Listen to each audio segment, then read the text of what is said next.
दोस्तों, स्वागत है एग्जाम कोचिंग सेंटर में। हम लोग बिहार दरोगा के प्रैक्टिस सेट के डिस्कशन को देख रहे हैं, जिसमें आज एडिटोरिया वॉल्यूम 3 का सेट नंबर 2 होगा। तो चलेंगे, देखेंगे इसमें पहला क्वेश्चन आपसे क्या पूछा गया है। क्वेश्चन पहला क्या है, कोहनी एवं घुटने की संधि निम्नलिखित में से किस अस्थि संधि का उदाहरण मिलता है।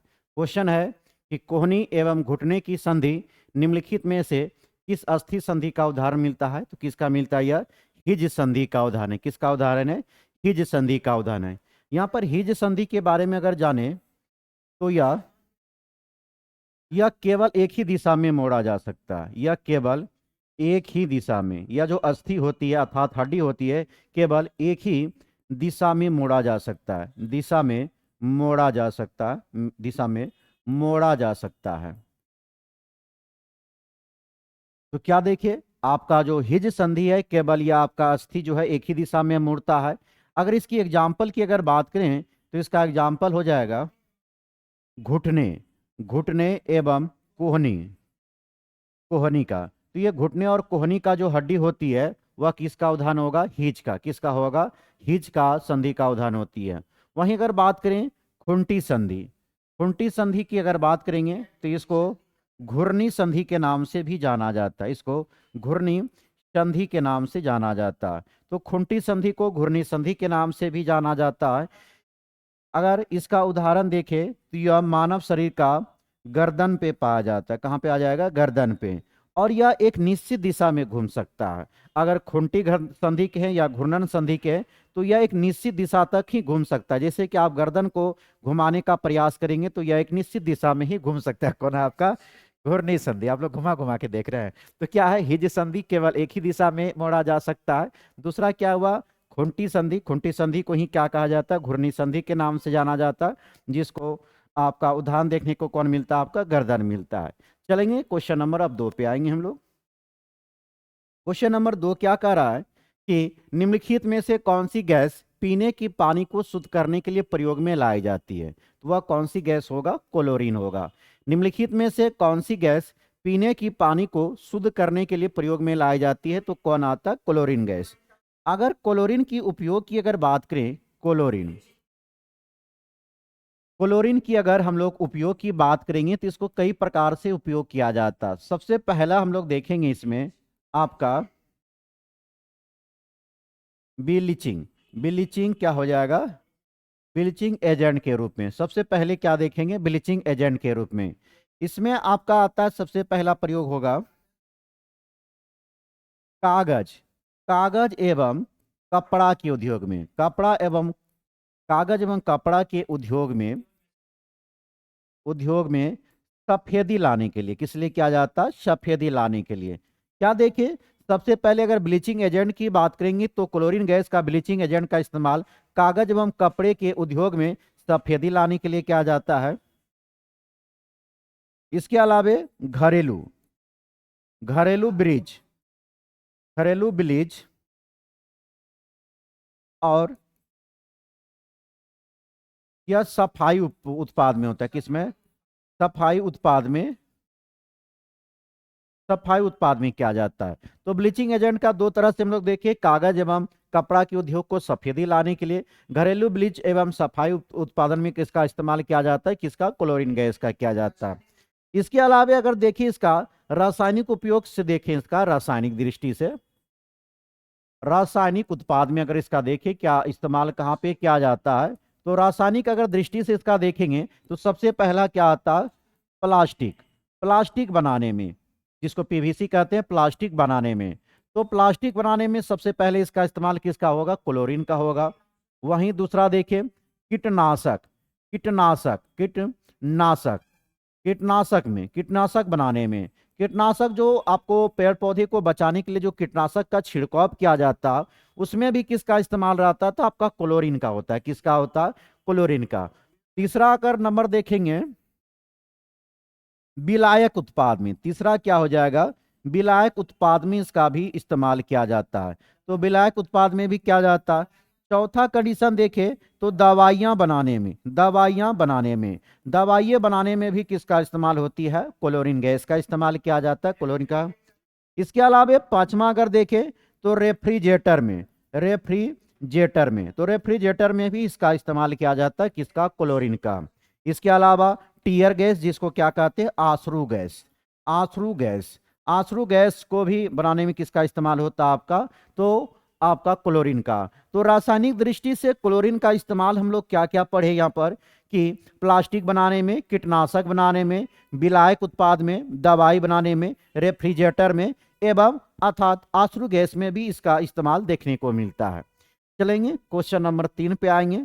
3 नंबर क्वेश्चन आपसे क्या कह रहा है कि चालक का प्रतिरोध किन किन बात पर निर्भर करती है। चालक का प्रतिरोध किन किन बात पर निर्भर करती है, तो यह चालक की लंबाई पर भी निर्भर करती है।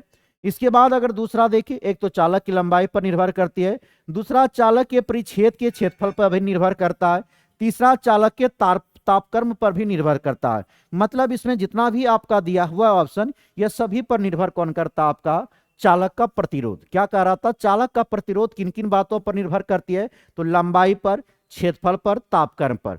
अब इसमें देखेंगे लंबाई पर इसका प्रभाव कैसे पड़ता है, तो इसके बारे में हम लोग जानते हैं। अगर चालक का प्रतिरोध, यदि चालक का प्रतिरोध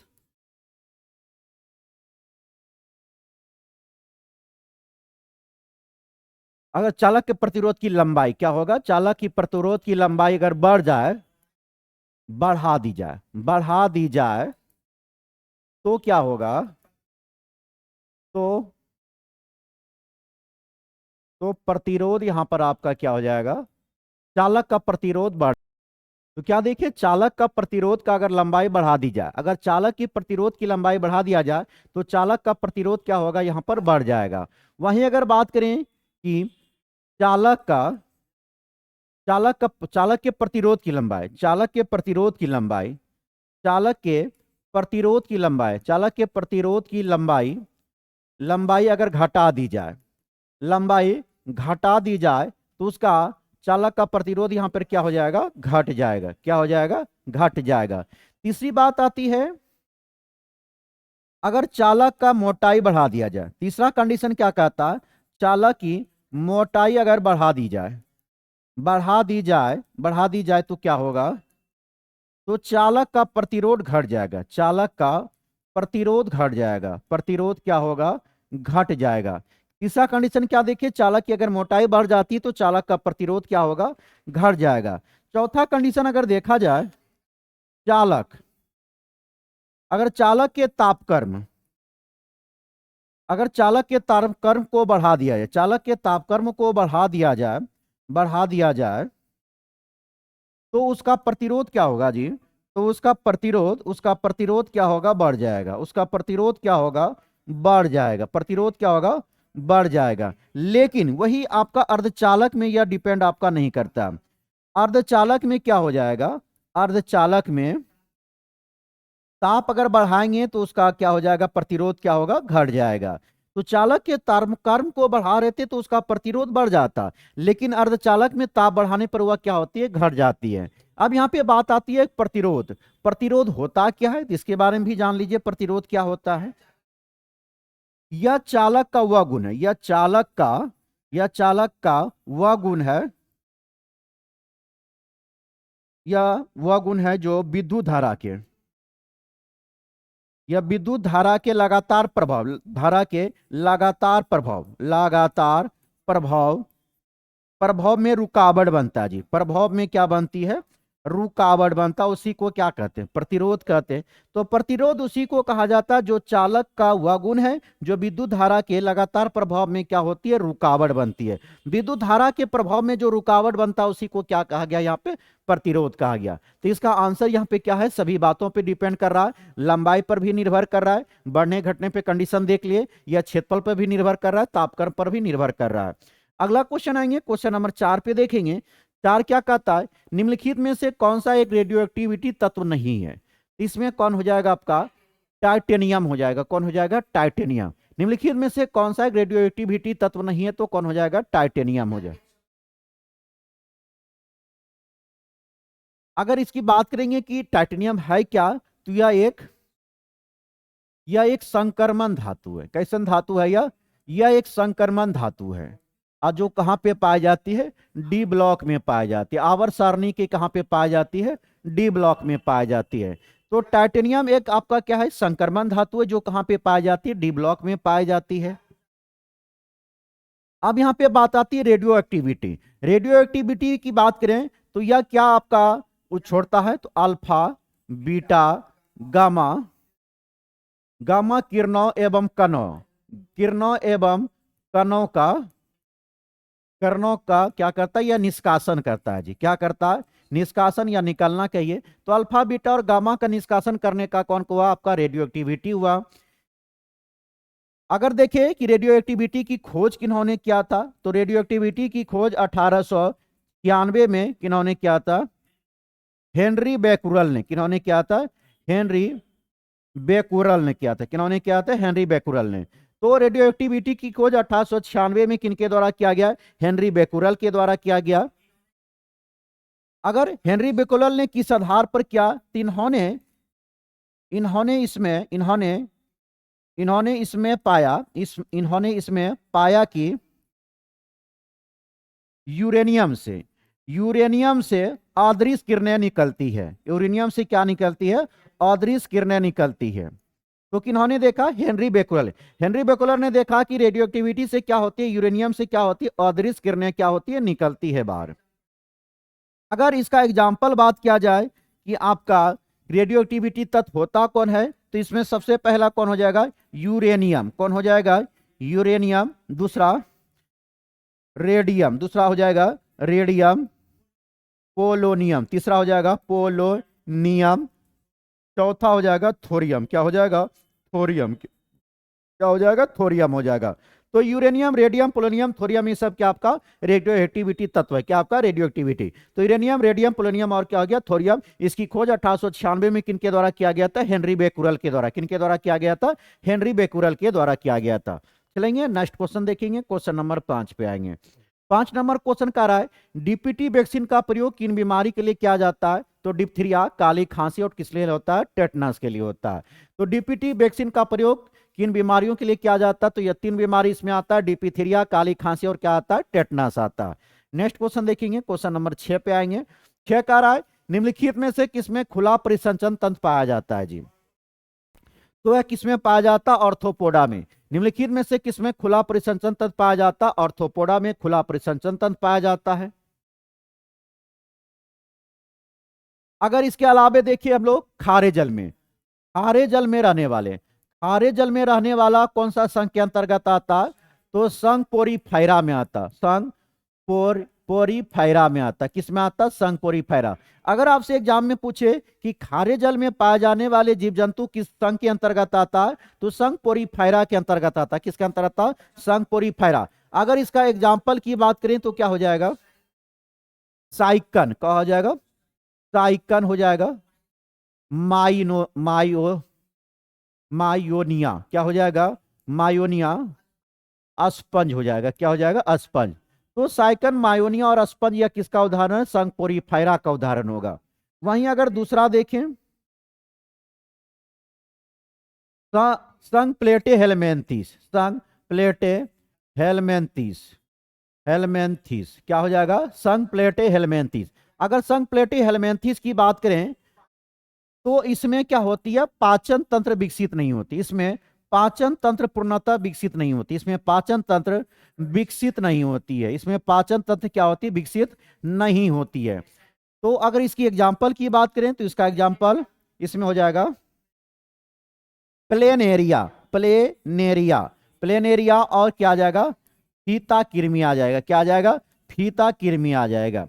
इसके अलावे तीसरा अगर बात करें हम लोग, संघ इकाइनोडर्मेटा, संघ इकाइनोडर्मेटा, संघ इकाइनोडर्मेटा, संघ इकाइनोडर्मेटा की बात करें तो संघ इकाइनोडर्मेटा में क्या होती है, इसमें तंत्रिका तंत्र विकसित नहीं होती। इसमें तंत्रिका तंत्र विकसित नहीं होती। इसमें तंत्रिका तंत्र विकसित नहीं होती है जी। इसमें तंत्रिका तंत्र विकसित नहीं होती है, किसमें, संघ इकाइनोडर्मेटा में। इसकी अगर एग्जाम्पल की बात करें तो कौन हो जाएगा, इसमें हो जाएगा सेलफिश, सेलफिश हो जाएगा, क्राइफिश, सेलफिश, क्राइफिश एवं सिल्वर फिश।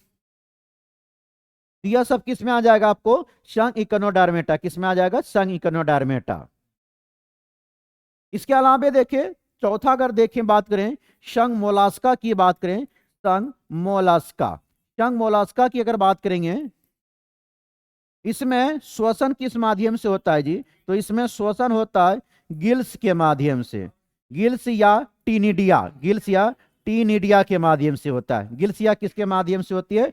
टीनिडिया, जिसका एग्जाम्पल में हो जाएगा, हाँ अगर इसका उत्सर्जन की बात करें तो इसका उत्सर्जन उत्सर्जन किस माध्यम से होता है? ब्रिक, ब्रिक अर्थात किडनी के माध्यम से होता है। किससे होता है? ब्रिक अर्थात किडनी से। अगर इसकी एग्जाम्पल की बात करें, इसमें हो जाएगा घोंघा, घोंघा, सिपिया, ऑक्टोपस, सिपिया, ऑक्टोपस, क्या हो जाएगा? ऑक्टोपस हो जाएगा।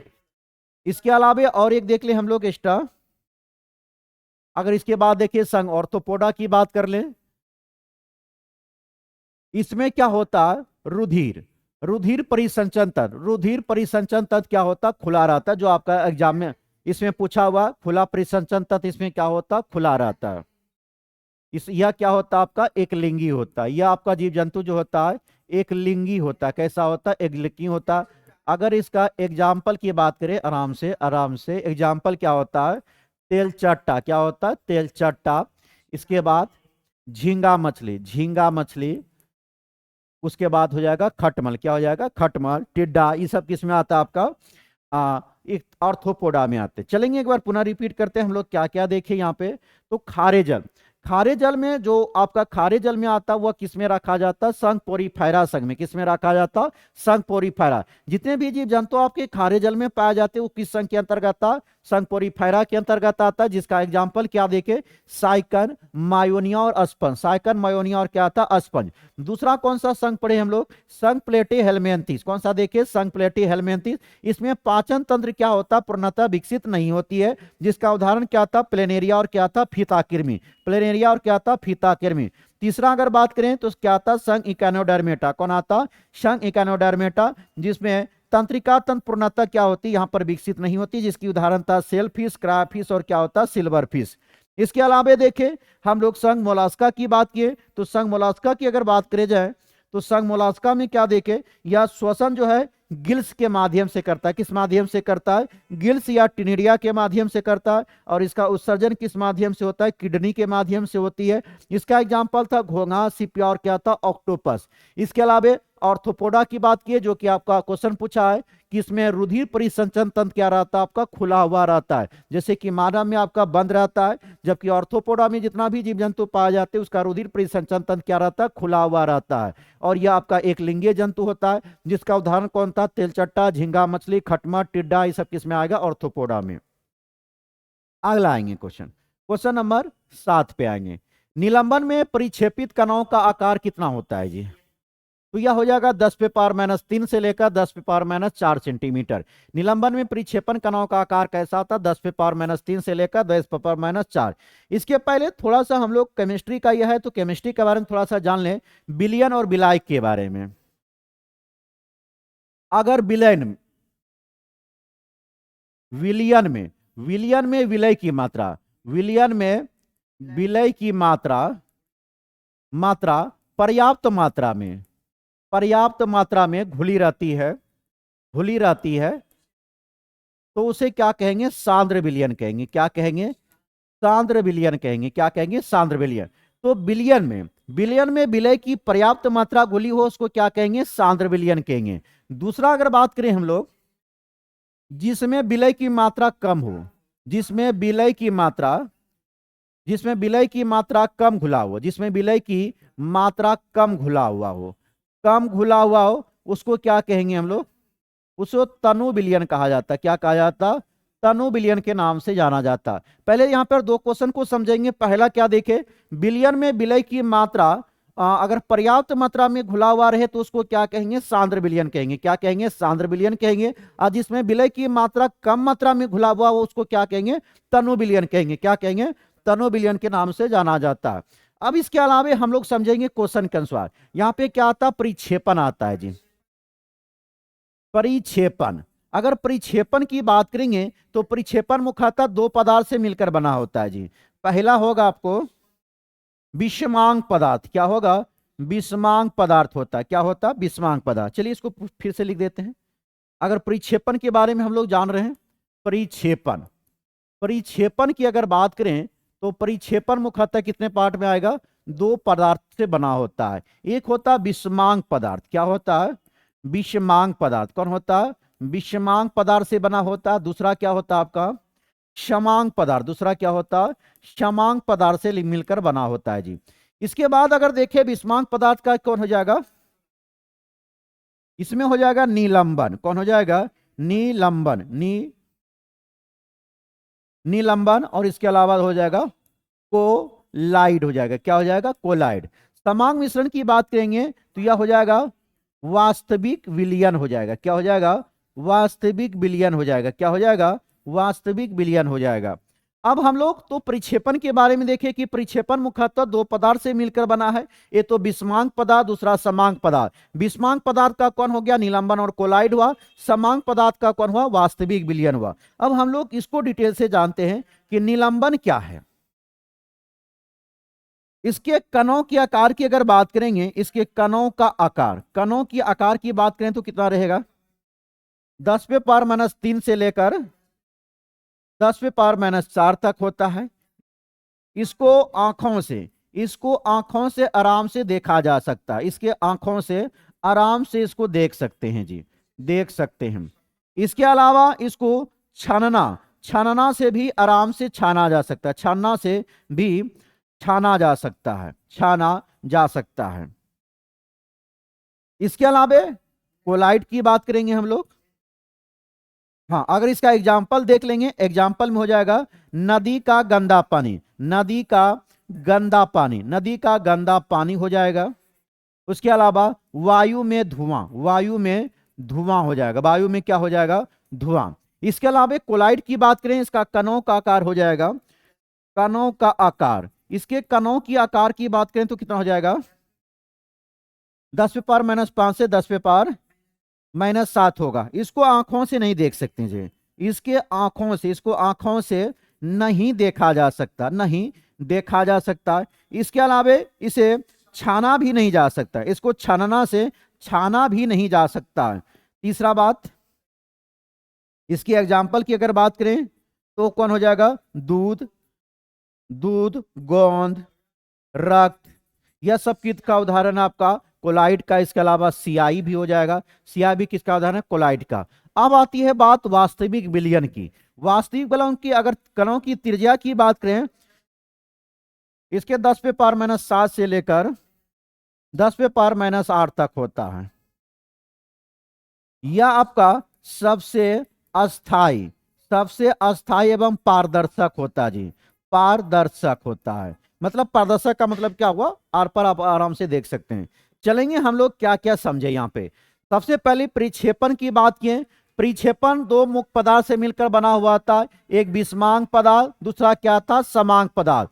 विषमांग पदार्थ में कौन था? निलंबन। और कौन हुआ? कोलाइड। विषमांग पदार्थ का कौन हुआ? निलंबन और कोलाइड। वास्तविक विलयन में समांग पदार्थ का कौन था? वास्तविक विलयन। इसके बाद निलंबन के बारे में देखें। निलंबन के कणों का आकार कितना था? 10⁻³ से 10⁻⁴। इसमें इसको आंखों से आराम से देखा जा सकता है, निलंबन को। वही निलंबन की बात करें तो इसको छानना से भी छाना जा सकता है। इसका उदाहरण क्या था? नदी का गंदा पानी, वायु में धुआं। इसके बाद हम लोग कोलाइड के बारे में जाने तो कणों का आकार इसमें होता है 10⁻⁵ से 10⁻⁷। इसको आंखों से हम लोग नहीं देख सकते हैं कोलाइड को। इसे छानना से भी नहीं छाना जा सकता, जिसका उदाहरण कौन था? दूध था, गोंद था, रक्त था और क्या था? सियाई था। इसके अलावा हम लोग समांग मिश्रण में क्या पढ़े थे? वास्तविक विलयन के बारे में, जिसका आपका कणों का आकार होता है 10⁻⁷ से 10⁻⁸ होता है। यह सबसे अस्थाई और क्या होता है? आपका पारदर्शक होता है। सबसे अस्थाई और क्या होता है? पारदर्शक होता है। चलेंगे क्वेश्चन नंबर 8 पे।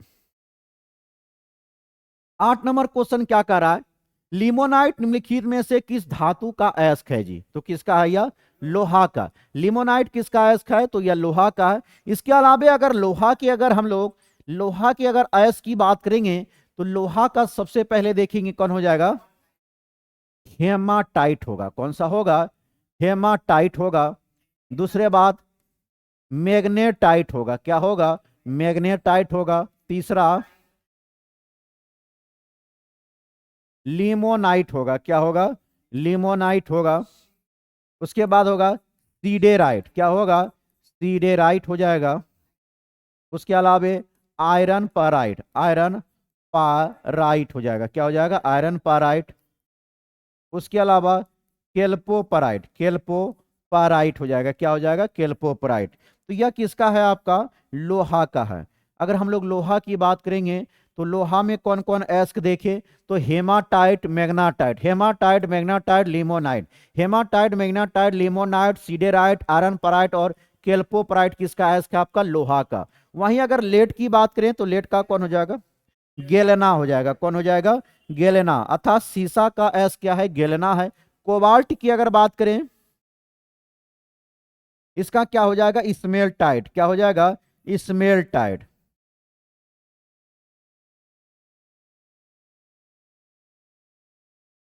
स्मेल्टाइट होगा, क्या होगा इसका, स्मेल्टाइट। पोटासियम की बात करें तो इसका दो गो आएगा, इसका एक आएगा नाइटर, क्या आएगा, नाइटर। दूसरा हो जाएगा कर्नेलाइट, क्या हो जाएगा, कर्नेलाइट हो जाएगा, क्या हो जाएगा, कर्नेलाइट।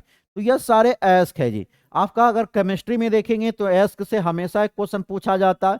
सबसे पहले हम लोग लोहा के बारे में जाने, लिमोनाइट किसका था, लोहा का था। तो इसके अलावा देखिए hematite, magnetite, hematite, magnetite, limonite, siderite, iron pyrite और chalcopyrite. Hematite, magnetite, limonite, siderite, iron pyrite एवं केल्पोपराइट किनका एस्क है, लोहा का है।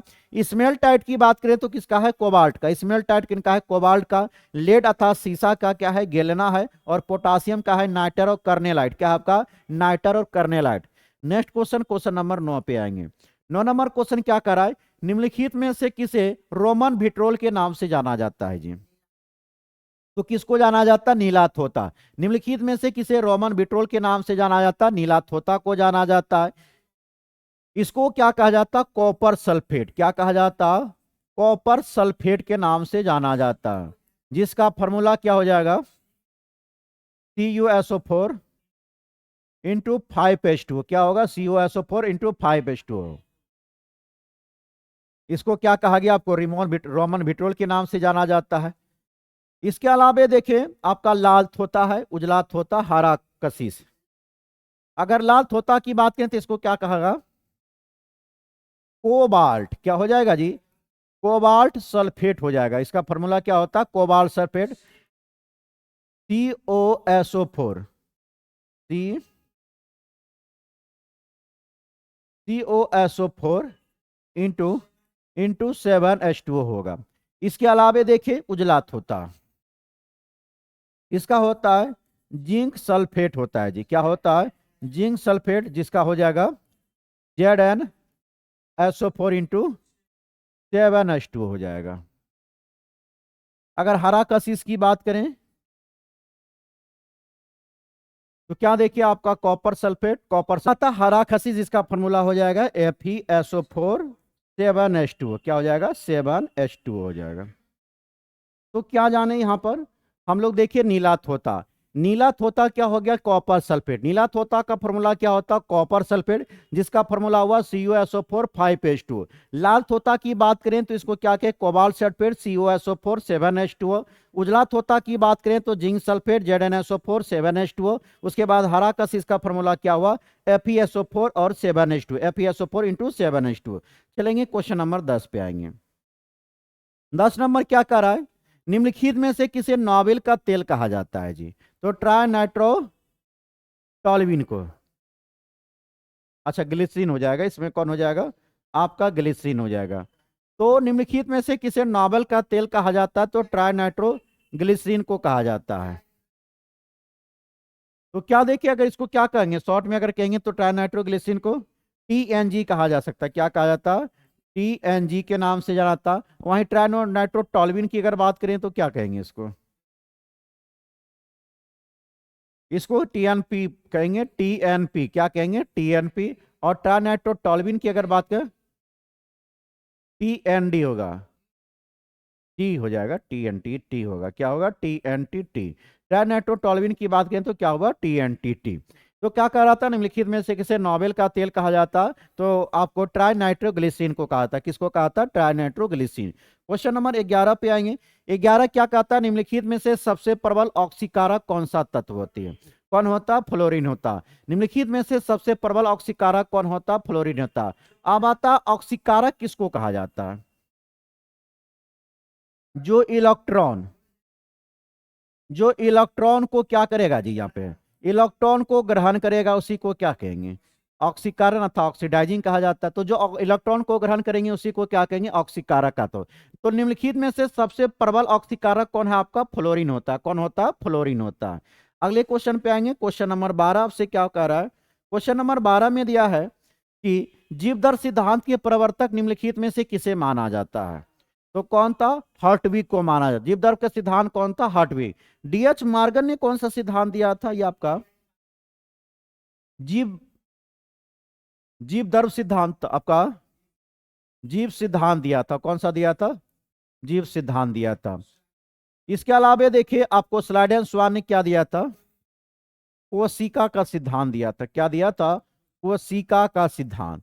कोशिका का सिद्धांत दिया था। इन्होंने क्या दिया था? कोशिका का सिद्धांत।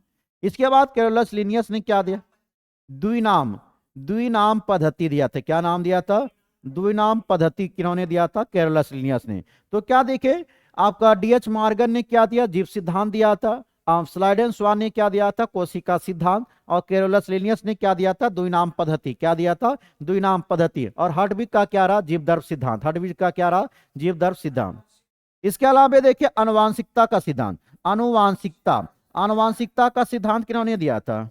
ग्रेगर जॉन मेंडल ने दिया था। किन्होंने दिया था? Gregor John Mendel.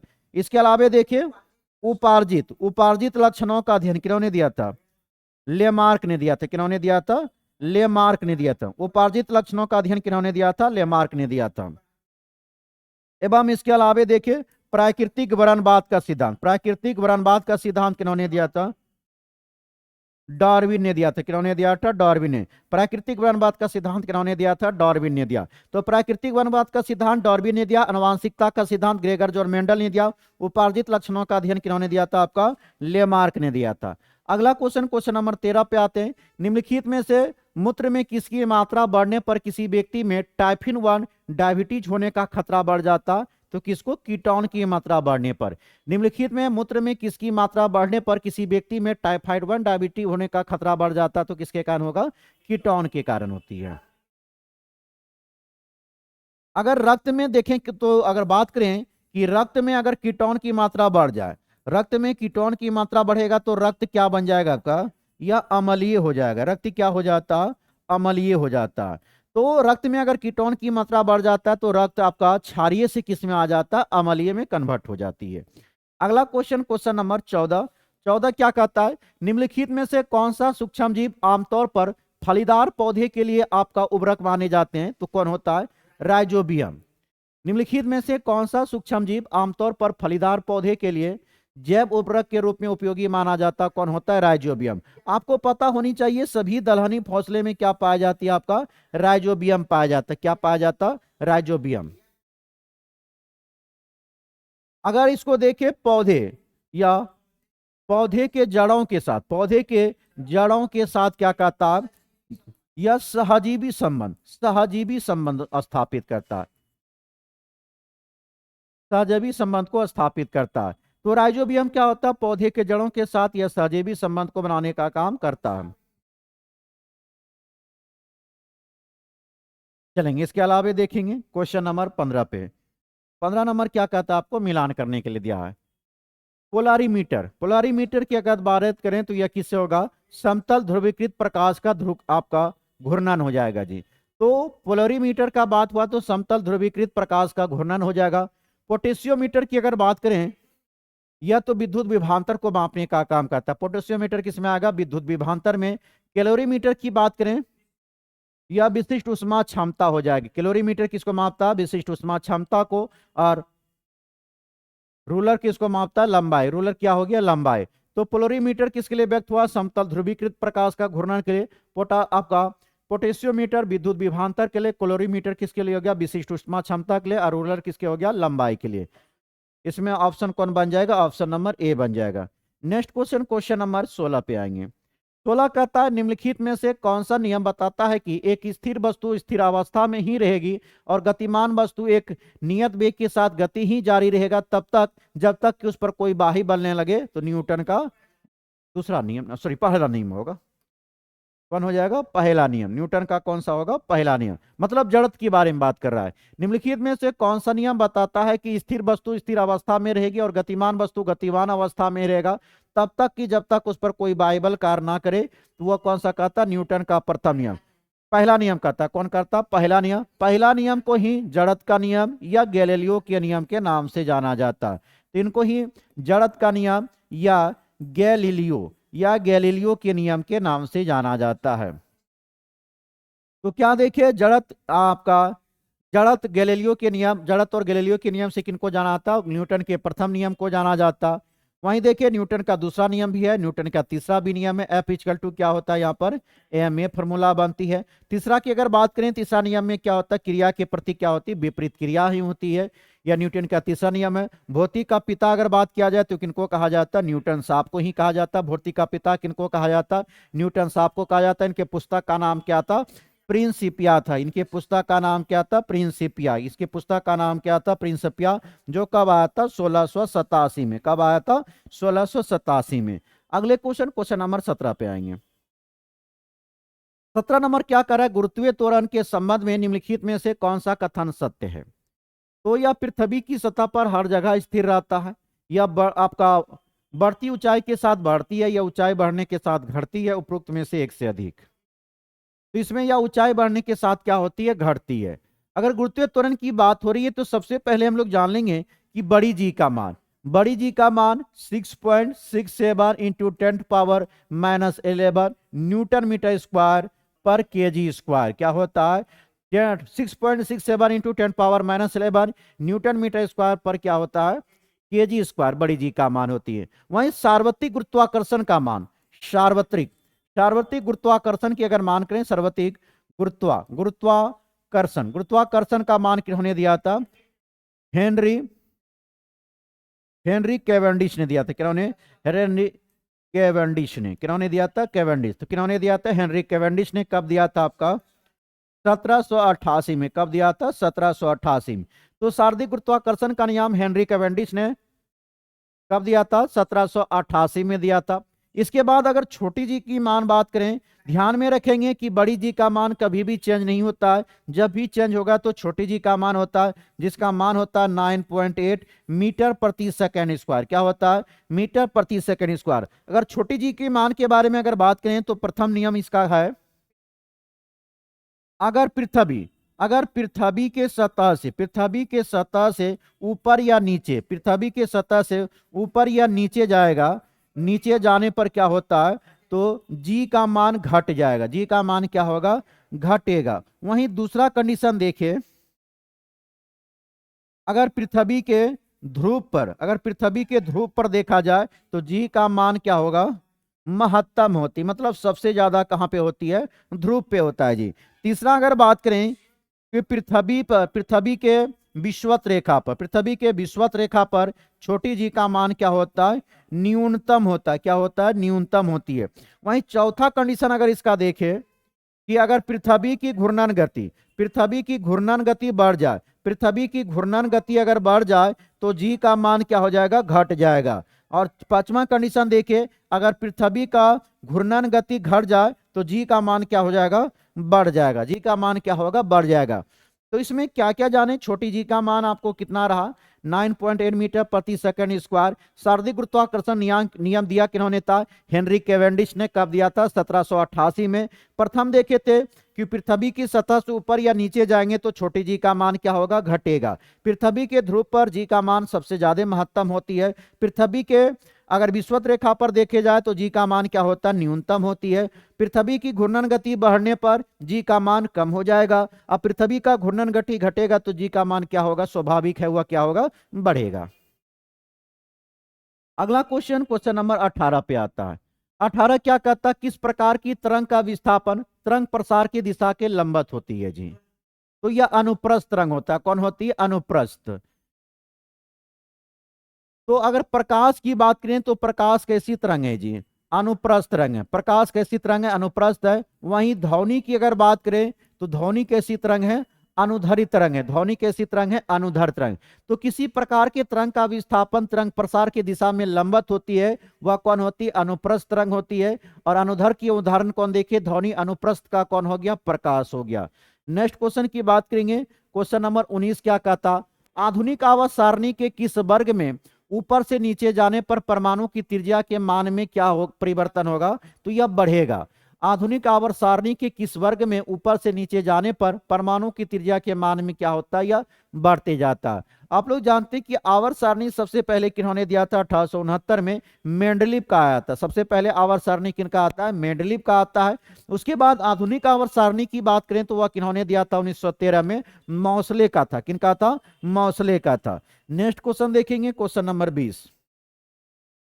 20 कह रहा है नाइट्रिक अम्ल का उपयोग निम्नलिखित में से किस कार्य के लिए किया जाता है? तो सोना और सिल्वर को शुद्ध करने में, डायनामाइट के निर्माण में, उर्वरक के निर्माण में, मतलब सभी में किया जाता है।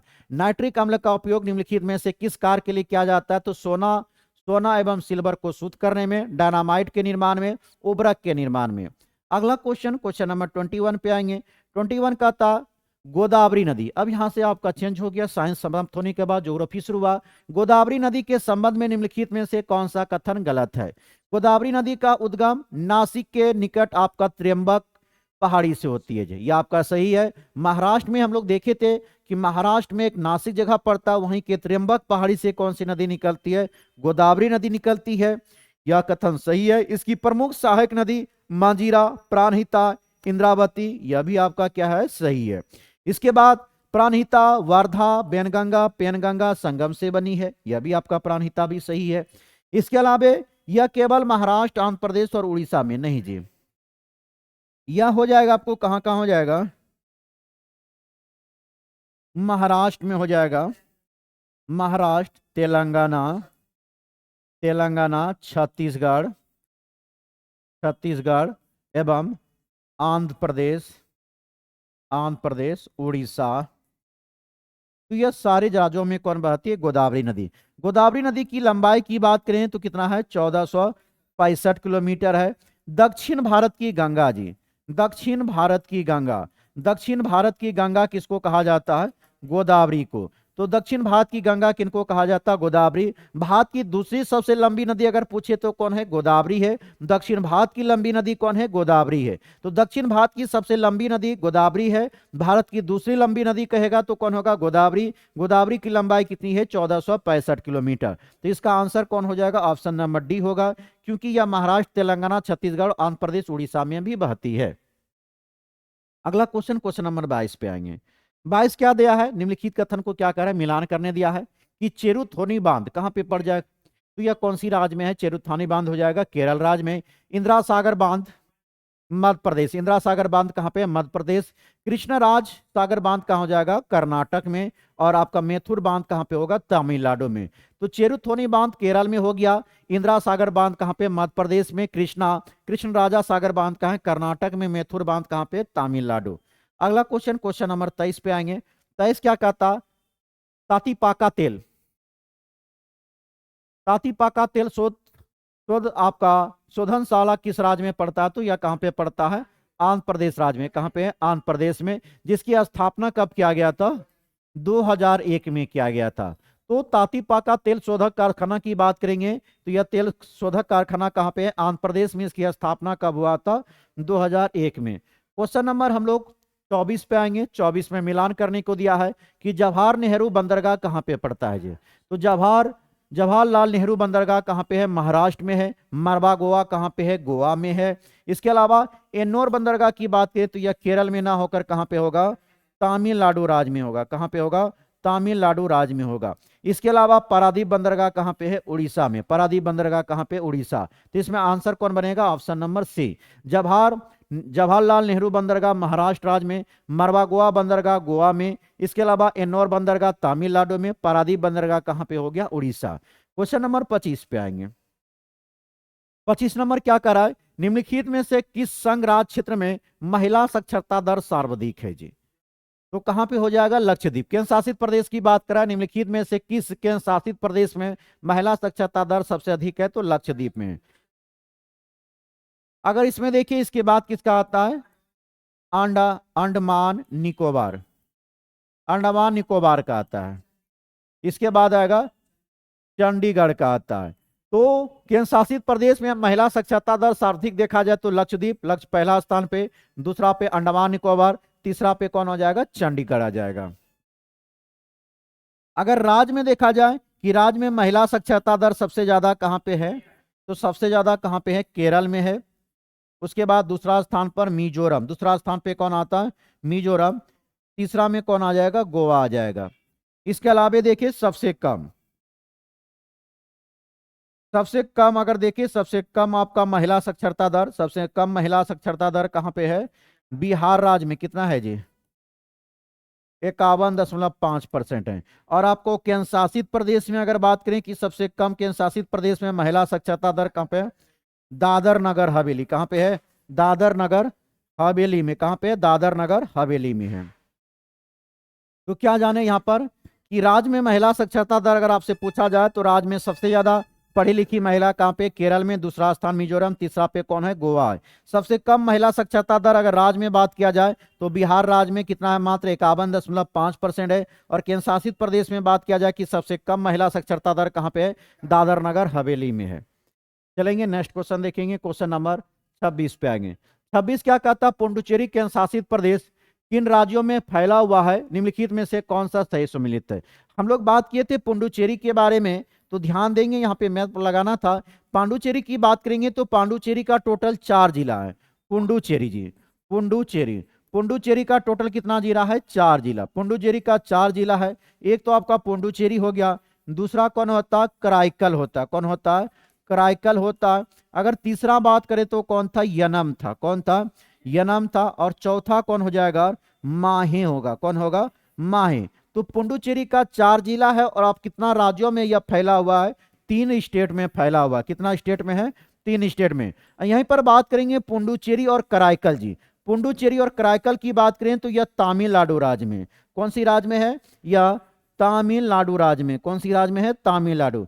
तो पुडुचेरी और कराईकल आपका तमिलनाडु राज्य में पड़ती है। यनम की बात करें तो यनम आपका कहां हो जाएगा? आंध्र प्रदेश राज्य में। यनम की अगर बात करें तो यह कहां पे हो जाएगा? आंध्र प्रदेश राज्य में। कहां पे हो जाएगा? आंध्र प्रदेश राज्य में। और माहे की बात करें तो यह कहां पे है? केरल राज्य में। कहां पे है? केरल राज्य में। माहे कहां पे है? केरल राज्य में। तो क्या देखे, यनम आपका आंध्र प्रदेश, यह सही दिया हुआ। कराईकल और पुडुचेरी कहां पे? तमिलनाडु में, यह भी सही है। माहे कहां पे है? केरल में। मतलब इसमें सभी ऑप्शन आपका क्या है? सही है। ऑप्शन नंबर कौन बनेगा? डी बनेगा। ध्यान रखेंगे, पुडुचेरी का 4 जिला, पुडुचेरी, कराईकल, यनम और क्या था? माहे। पुडुचेरी और कराईकल तमिलनाडु राज्य में है। यनम कहां पे है? आंध्र प्रदेश राज्य में। और माहे कहां पर है? केरल में। भारत का सबसे छोटा जिला जी, भारत का अगर सबसे छोटा जिला पूछे कि भारत का सबसे छोटा जिला कौन सा है, तो वह पुडुचेरी का कौन है? माहे। पुडुचेरी का कौन है? माहे। भारत की सबसे बड़ा अगर जिला पूछा जाए तो वह गुजरात का कौन सा है? कच्छ है। गुजरात का कौन सा है? कच्छ है। तो भारत का सबसे बड़ा जिला गुजरात का कच्छ है। भारत का सबसे छोटा जिला आपका पुडुचेरी का कौन है? माहे है। अगला क्वेश्चन आता है कि निम्नलिखित भू आकृति और उनकी अवस्थिति को सम्मिलित करें। जलोढ़ पंख जी किसके द्वारा निर्मित होता है? आपको यह आपका पर्वतीय गिरिपथ के द्वारा निर्माण होती है। जलोढ़ पंख की बात करें तो यह पर्वतीय गिरिपथ के द्वारा बनता है। भी आकार घाटी बनाएगा, यह हो जाएगा पर्वतीय क्षेत्र में बनता है। डेल्टा की बात करें, यह समुद्री तट में। और चाप झील की बात करें तो नदी के निम्नांतर फैलाव से होती है। तो जलोढ़ पंख की बात किए तो यह आपका पर्वतीय गिरिपथ में हो गया। अभी आकार की घाटी पर्वतीय क्षेत्र में हुआ। डेल्टा आपको क्या हो गया? समुद्र तट पे। चाप झील कहां पे हो गया? नदी के निरंतर फैलाव से होता। ऑप्शन कौन बन जाएगा? ऑप्शन नंबर ए हो जाएगा। क्वेश्चन 28, 28 कहता है निम्नलिखित जलधारा और महासागरों को सम्मिलित करे जी। हम्बोल्ट जलधारा यह कहां पे चलती है? प्रशांत महासागर में। हम्बोल्ट जलधारा कहां पे चलती है? प्रशांत महासागर में। आप गल्फ स्ट्रीम की बात करें तो उत्तरी अटलांटिक महासागर में। फ्लोरिडा, फ्लोरिडा या फ्लोरिडा में हो जाएगा उत्तरी अटलांटिक सागर। क्या हो जाएगा? उत्तरी अटलांटिक सागर, या दक्षिणी दिया है तो इसका मतलब ऑप्शन कौन बनेगा आपका? सी नंबर। अग्लुहास जलधारा कहाँ पे चलती? हिंद महासागर में। तो हम्बोल्ट जलधारा की बात करें तो यह प्रशांत महासागर में प्रवाहित होने वाली जलधारा ही। गल्फ स्ट्रीम, गल्फ जलधारा, यह आपका उत्तरी अटलांटिक महासागर में चलता। फ्लोरिडा की जलधारा उत्तरी अटलांटिक महासागर में, और अग्लुहास जलधारा कहाँ पे चलती? हिंद महासागर में। अगला क्वेश्चन देखेंगे, क्वेश्चन नंबर 29 क्या कह रहा है?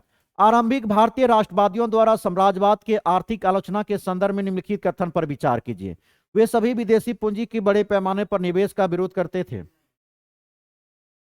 तो यह तो आपको बिल्कुल नहीं था जी। उन्होंने भारतीय उद्योग को बढ़ावा देने के साधन के रूप में स्वदेशी विचार को लोकप्रिय बनाया था, यह कथन सही है। उन्होंने किसानों पर कराधान का बोझ हल्का करने के लिए भू राजस्व की कमी लाने हेतु आंदोलन किया था। तो इसमें कौन सही हो जाएगा?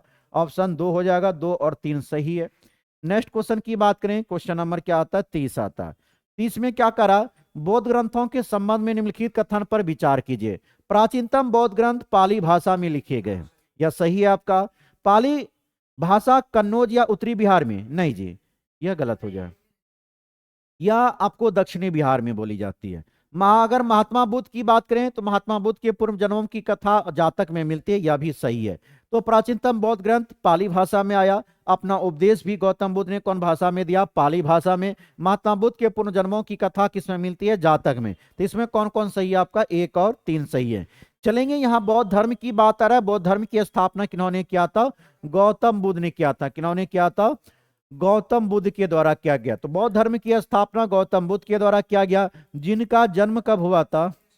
563 ईसा पूर्व में। इनका जन्म होता 563 ईसा पूर्व में लुम्बिनी, लुम्बिनी नेपाल में। कहां पे हुआ था? लुम्बिनी नेपाल में। तो गौतम बुद्ध का जन्म 563 ईसा पूर्व में लुम्बिनी नेपाल में होती है। इनकी अगर मृत्यु की बात करें तो इनका मृत्यु होता है 483 ईसा पूर्व में। इनका मृत्यु होता है 483 ईसा पूर्व में कुशीनारा, कुशीनारा जो देवरिया उत्तर प्रदेश में पड़ता है। तो गौतम बुद्ध का जन्म 563 ईसा पूर्व में हुआ था। यह आपको लुम्बिनी नेपाल में। इनका मृत्यु 483 ईसा पूर्व में हुआ था, कुशीनारा देवरिया उत्तर प्रदेश में। इसके अलावा देखिए पिताजी का नाम जी, इनके पिता का नाम क्या था? शुद्धोधन था। इनके पिता का नाम क्या था? शुद्धोधन था। माता जी का नाम देखें तो इनको जन्म देने वाली माँ का नाम माया देवी। इनको जन्म देने वाली माँ का नाम माया देवी थी। लेकिन इसका लालन पालन, इसकी लालन पालन करने वाली माँ का नाम क्या था? प्रजापति गौतमी। क्या नाम था? प्रजापति गौतमी था। अगर इनके बचपन की नाम की बात करें, बचपन, गौतम बुद्ध के बचपन का नाम क्या था? सिद्धार्थ। गौतम बुद्ध के बचपन का नाम क्या था? सिद्धार्थ। इसके अलावा इनकी पत्नी की बात करें, पत्नी का नाम क्या था? यशोधरा, यशोधरा। इनकी पत्नी का नाम यशोधरा। पुत्र का नाम क्या था? राहुल। पुत्र का नाम क्या था? राहुल। क्या देखिए, बौद्ध धर्म की स्थापना, इनको लाइट ऑफ एशिया के नाम से भी जाना जाता है। लाइट ऑफ एशिया मतलब एशिया का ज्योतिष पुंज किनको कहा जाता? गौतम बुद्ध को। तो गौतम बुद्ध ने बौद्ध धर्म की स्थापना किया। इनका जन्म 563 ईसा पूर्व में, मृत्यु हुआ 483 ईसा पूर्व में। जन्म हुआ था लुम्बिनी नेपाल में, मृत्यु कुशीनारा देवरिया उत्तर प्रदेश में। पिताजी का नाम शुद्धोधन जो शाक्यगण के मुखिया थे। माताजी, जन्म देने वाली माँ का नाम माया देवी। उसके जन्म के 7वें दिन इनकी मृत्यु हो गया था। उसका लालन पालन प्रजापति गौतमी ने किया। बचपन का नाम सिद्धार्थ और पत्नी का नाम यशोधरा। पुत्र का नाम क्या रहा? राहुल राम। इसके अलावा बौद्ध संगति की अगर जाने हम लोग, प्रथम बौद्ध संगति जी कब हुआ था? 483। प्रथम बौद्ध संगति 483 ईसा पूर्व में कहां पे रहा था आपका? राजगिरी में। कहां पे रहा था? राजगिरी में। और इसकी अध्यक्षता किया था महाकश्यप के द्वारा। और इस शासन किनका चल रहा था? अजात शत्रु का। किनका चल रहा था? अजात शत्रु का। किनका चल रहा था? अजात शत्रु। उसके बाद द्वितीय बौद्ध संगति की अगर बात करें, 383 ईसा पूर्व, 383 ईसा पूर्व में कहां हुआ था? वैशाली में। कहां पे हुआ था? वैशाली। जिसकी अध्यक्षता किया था आपका साबाकामी। किन्होंने किया था? साबाकामी ने किया था। शासन चल रहा था काला शोक का। काला शोक का। किसका चल रहा था? काला शोक। वहीं बात करें तृतीय बौद्ध संगति 250 ईसा पूर्व में, 250 ईसा पूर्व में कहां हुआ था? पाटलिपुत्र में। कहां पे हुआ था? पाटलिपुत्रा में हुआ था। जिसकी अध्यक्षता क्या था? मोगली पुत्र तीस ने। मोगली पुत्र तीस ने क्या था? शासन चल रहा था अशोक का। किनका शासन चल रहा था? अशोक का शासन चल रहा था। चतुर्थ बौद्ध संहिता की बात करें 98 ईस्वी में हुआ था। कब हुआ था? 98 ईस्वी में। यह पे हुआ कुंडग्राम, कुंडग्राम कुंडलवन कश्मीर में, कुंडलवन कश्मीर में। कहाँ पे हुआ था? कुंडलवन कश्मीर में। कहाँ पे हुआ था? कुंडलवन कश्मीर में हुआ था। तो देखेंगे सबसे 85 में, तीसरा कब हुआ था? 250 में। चौथा कब हुआ था आपका? 98 ईस्वी पूर्व। पहला का अध्यक्षता कौन कर रहा था आपका? महाकश्यप। कौन कर रहा था? महाकश्यप। दूसरा का कर रहा था शवाकामी। दूसरा का कौन कर रहा था? शवाकामी। तीसरा का कौन कर रहा था? मोगलीपुत्तीस। कौन कर रहा था? मोगलीपुत्तीस। और चौथा का कौन कर रहा था? वसुमित्र। कौन कर रहा था? वसुमित्र। पहला में शासन चल रहा था अजातशत्रु का। किनका था? अजातशत्रु का था। दूसरा में किनका था आपको? कालाशोक। किनका था? कालाशोक का था। तीसरा में किनका था? अशोक का शासन था। किनका था? अशोक का। और चौथा में किनका था? कनिष्क का शासन था। किनका था? कनिष्क का था। किनका था? कनिष्क का। चलेंगे अगला क्वेश्चन देखेंगे। क्वेश्चन नंबर 31 क्या कह रहा है? अस्थाई बंदोबस्त के कारण कौन सी समस्या उत्पन्न हुई थी? कंपनी ने जो राजस्व तय किया वह इतना अधिक था कि उसको चुकाने में आपको जमींदारों को बहुत परेशानी हो रही थी। जो जमींदार राजस्व चुकाने में असमर्थ हो जाता था उसकी जमींदार को जमीनों को भी छीन लिया जाता था, जमींदारी छीन लिया जाता था। इस व्यवस्था में जमींदारों की स्थिति में तो सुधार आया किंतु कंपनी की कोई भी लाभ नहीं हुआ। इसमें आपका टोटल और टोटल क्या आपका सही है? आप कौन बन जाएगा? ऑप्शन नंबर डी बन जाएगा। आप यहाँ पे देखेंगे 3 प्रकार की व्यवस्थाएं आती है जी। सबसे पहले अगर बात करें हम लोग तो कौन था? अस्थाई बंदोबस्त। कौन हो गया? अस्थाई। दूसरा में था रैयतवाड़ी, रैयतवाड़ी व्यवस्था था। और तीसरा में था महालवाड़ी, तीसरा में था महालवाड़ी व्यवस्था। अगर बात करेंगे यहाँ पे कि इन तीनों व्यवस्था के बारे में अगर जाने हम लोग तो ये आपको कितना परसेंट भूमि पर था? 19% पर। रैयतवाड़ी 51 पर। और महालवाड़ी कितना परसेंट पर? 30% भूमि पर लगाया गया था। अस्थाई बंदोबस्त को ही जमींदारी बंदोबस्त के नाम से जाना जाता है। या किनके साथ किया गया था? जमींदार के साथ। किनके साथ किया गया था? जमींदार के साथ। रैयतवाड़ी व्यवस्था डायरेक्ट किनके साथ किया गया था? किसान के साथ। रैयतवाड़ी व्यवस्था डायरेक्ट किसान के साथ किया गया। महलवाड़ी मुखिया के साथ कराया गया था, मुखिया एवं लबनदार के साथ। यह समझौता किनके साथ हुआ था? मुखिया एवं लबनदार के साथ। मतलब टैक्स वसूला जाता था मुखिया एवं लबनदार के द्वारा। वहीं बात करें कि अस्थाई बंदोबस्त 1793 में, इसमें 2 महत्वपूर्ण व्यक्ति जुड़े थे। एक था आपका कॉर्नवालिस। कौन था? कॉर्नवालिस। और दूसरा कौन था? John Shore. कौन था? जॉन शोर था। कौन था? John Shore. वहीं बात करें रैयतवाड़ी व्यवस्था में कौन था आपका? 2 व्यक्ति, रीड और कौन हो जाएगा? मुनरो। कौन हो जाएगा? मुनरो। मुनरो कौन हो जाएगा? मुनरो। उसके बाद आपका महालवाड़ी व्यवस्था का जनक किनको कहा जाता? हॉल्ट मैकेंजी को। किनको कहा जाता? हॉल्ट मैकेंजी को कहा जाता। सबसे बात करें कि आपका अस्थाई बंदोबस्त शुरू कब हुआ था? 1793 में। अस्थाई बंदोबस्त 1793 में चला था। रैयतवाड़ी व्यवस्था सबसे पहले 1792 में, 1792 में सबसे पहले कहां पे लगा था? बारामहल, बारामहल जिले में। कहां पे लगा था? बारामहल जिले में। उसके बाद 1820 में कहां पे लगा? मद्रास में लगा। 1825 में कहां पे लगा? बंबई में। कहां पे लगा था? बंबई में। वहीं हॉल्ट मैकेंजी की बात करें, आपका महलवाड़ी व्यवस्था सबसे पहले कब लगा? 1822 में। सबसे पहले आपका महलवाड़ी व्यवस्था कब लगा था? 1822 में। महलवाड़ी व्यवस्था कब लगा था आपका? 1822 में लगा था। नेक्स्ट क्वेश्चन देखेंगे, क्वेश्चन नंबर 32 पे आएंगे। 32 नंबर क्वेश्चन क्या कहता? खुर्दा विद्रोह के संबंध में निम्नलिखित में से कौन सा कथन सही है? खुर्दा विद्रोह को और किस नाम से जाना जाता है जी? पाइक विद्रोह के नाम से। किस नाम से जाना जाता? पाइक विद्रोह के नाम से। इनको ही क्या कहा जाता? पाइक विद्रोह के नाम से जाता। और यह कब हुआ था? 1817 में। तो पहला ऑप्शन तो बिल्कुल ही गलत हो गया। खुदरा विद्रोह को ही पाइक विद्रोह के नाम से जाना जाता, जो हुआ था कब? 1817 में। इसका नेतृत्व बक्सी जगबंधु ने किया था। इसका नेतृत्व किन्होंने किया था? बक्सी जगबंधु ने किया था।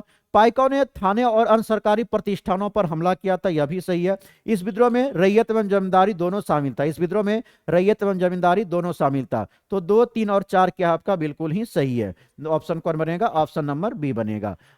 खुदरा विद्रोह को ही क्या कहा गया था? पाइक विद्रोह, जो कब हुआ था? 1817 में।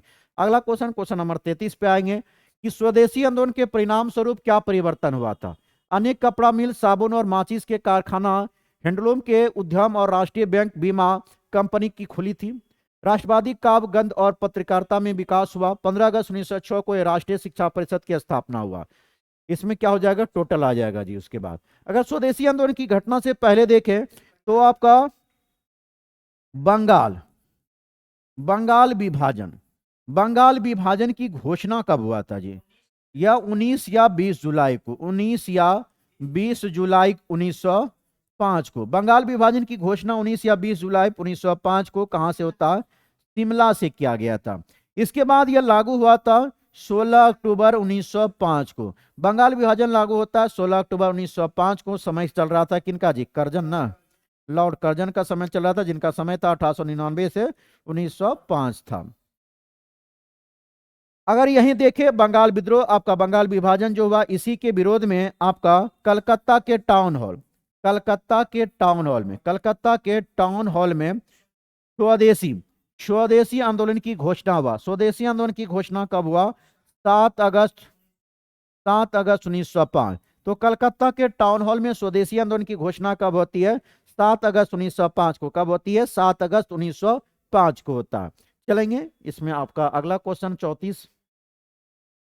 गांधी इरविन समझौता की बात करें तो कब होता? 5 मार्च 1931। गांधी इरविन समझौता 5 मार्च 1931। गांधी इरविन समझौता के संदर्भ में कौन सा कथन असत्य है? सरकार हिंसक तथा अहिंसक प्रकार के राजनीतिक बंदियों को रिहा करने के लिए सहमत हुए? नहीं जी, केवल अहिंसक को, हिंसक के लिए तैयार नहीं हुआ था। सरकार यहां पे दिया था कि सरकार हिंसक तथा अहिंसक सभी प्रकार के राजनीतिक बंदियों को रिहा करने के लिए सहमत हुए थे। नहीं, हिंसक के लिए नहीं हुआ था, केवल अहिंसक के लिए तैयार हुए थे। तो ऑप्शन ए आपका क्या हो जाएगा? गलत हो जाएगा। इस समझौता में नमक बनाने का अधिकार तथा विदेशी वस्त्र और शराब की दुकानों पर धरने देने के अधिकार को भी समाप्त कर दिया गया था। नहीं तो इसमें टोटल तो समाप्त नहीं किया। विदेशी जो यह शराब की दुकान था, या शराब की दुकान पर धरना देने का अधिकार दिया गया था, लेकिन समाप्त नहीं किया गया था जी। तो ऑप्शन 2 भी क्या हो जाएगा? गलत हो जाएगा। इसके बाद यहां पर मतलब क्या बना? ए और 2 दोनों क्या है आपका? गलत है। इसके बाद समझौता के अनुसार कांग्रेस ने सविनय अवज्ञा आंदोलन रोक दिया तथा दूसरे गोलमेज सम्मेलन में भाग लेने की घोषणा कर दिया। तो द्वितीय गोलमेज सम्मेलन हुआ कब था? 1931 में। कब हुआ था? 1931 में। 7 सितंबर से लेकर 1 दिसंबर 1931। 7 सितंबर से लेकर 1 दिसंबर 1931 को द्वितीय गोलमेज सम्मेलन होता है। चलेंगे अगला क्वेश्चन, क्वेश्चन नंबर 35। 35 का था 1857 के विद्रोह के बाद ब्रिटिश प्रांतीय शासन में लाए गए सुधारों के संबंध में निम्नलिखित कथन पर विचार कीजिए। प्रांत को निश्चित अनुदान देने की व्यवस्था 1882 में समाप्त कर दी गई। यह तो नहीं था। केंद्रीय और प्रांतीय वित्त को अलग करने की दिशा में पहला कदम 1870 में लॉर्ड मेयो ने उठाया था। केंद्रीय और प्रांतीय वित्त को अलग करने के लिए पहला कदम 1870 में लॉर्ड मेयो का नहीं था। तो दोनों ऑप्शन यहां पर आपका क्या बनेगा? गलत है। ना ही क्या था क्वेश्चन?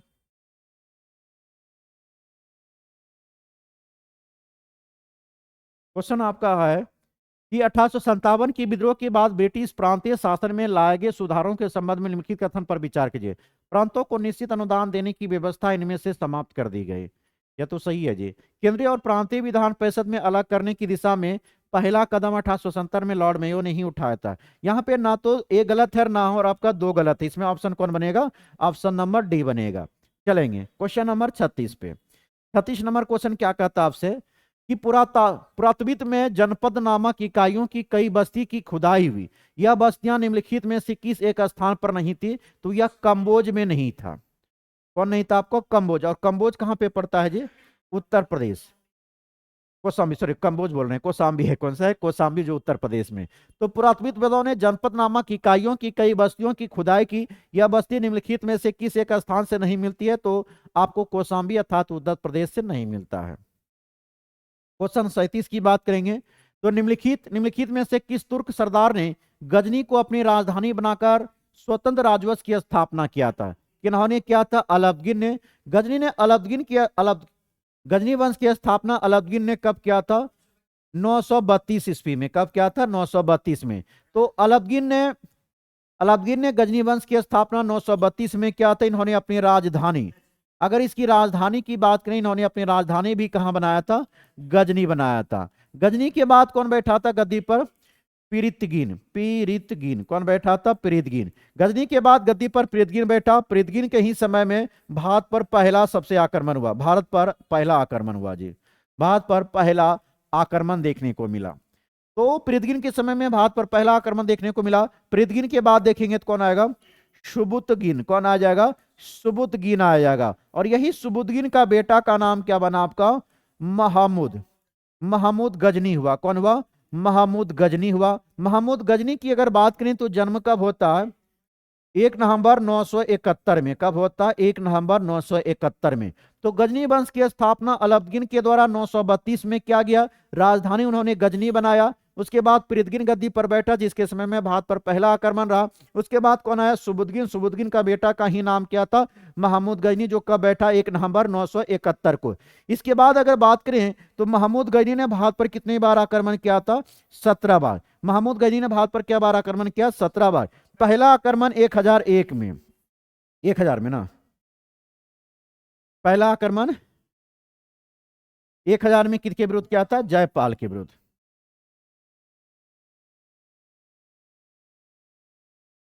महमूद गजनी ने भारत पर टोटल कितनी बार आक्रमण किया था? 17 बार। 1000 में क्या था? पेशावर के विरुद्ध। किसके विरुद्ध किया था?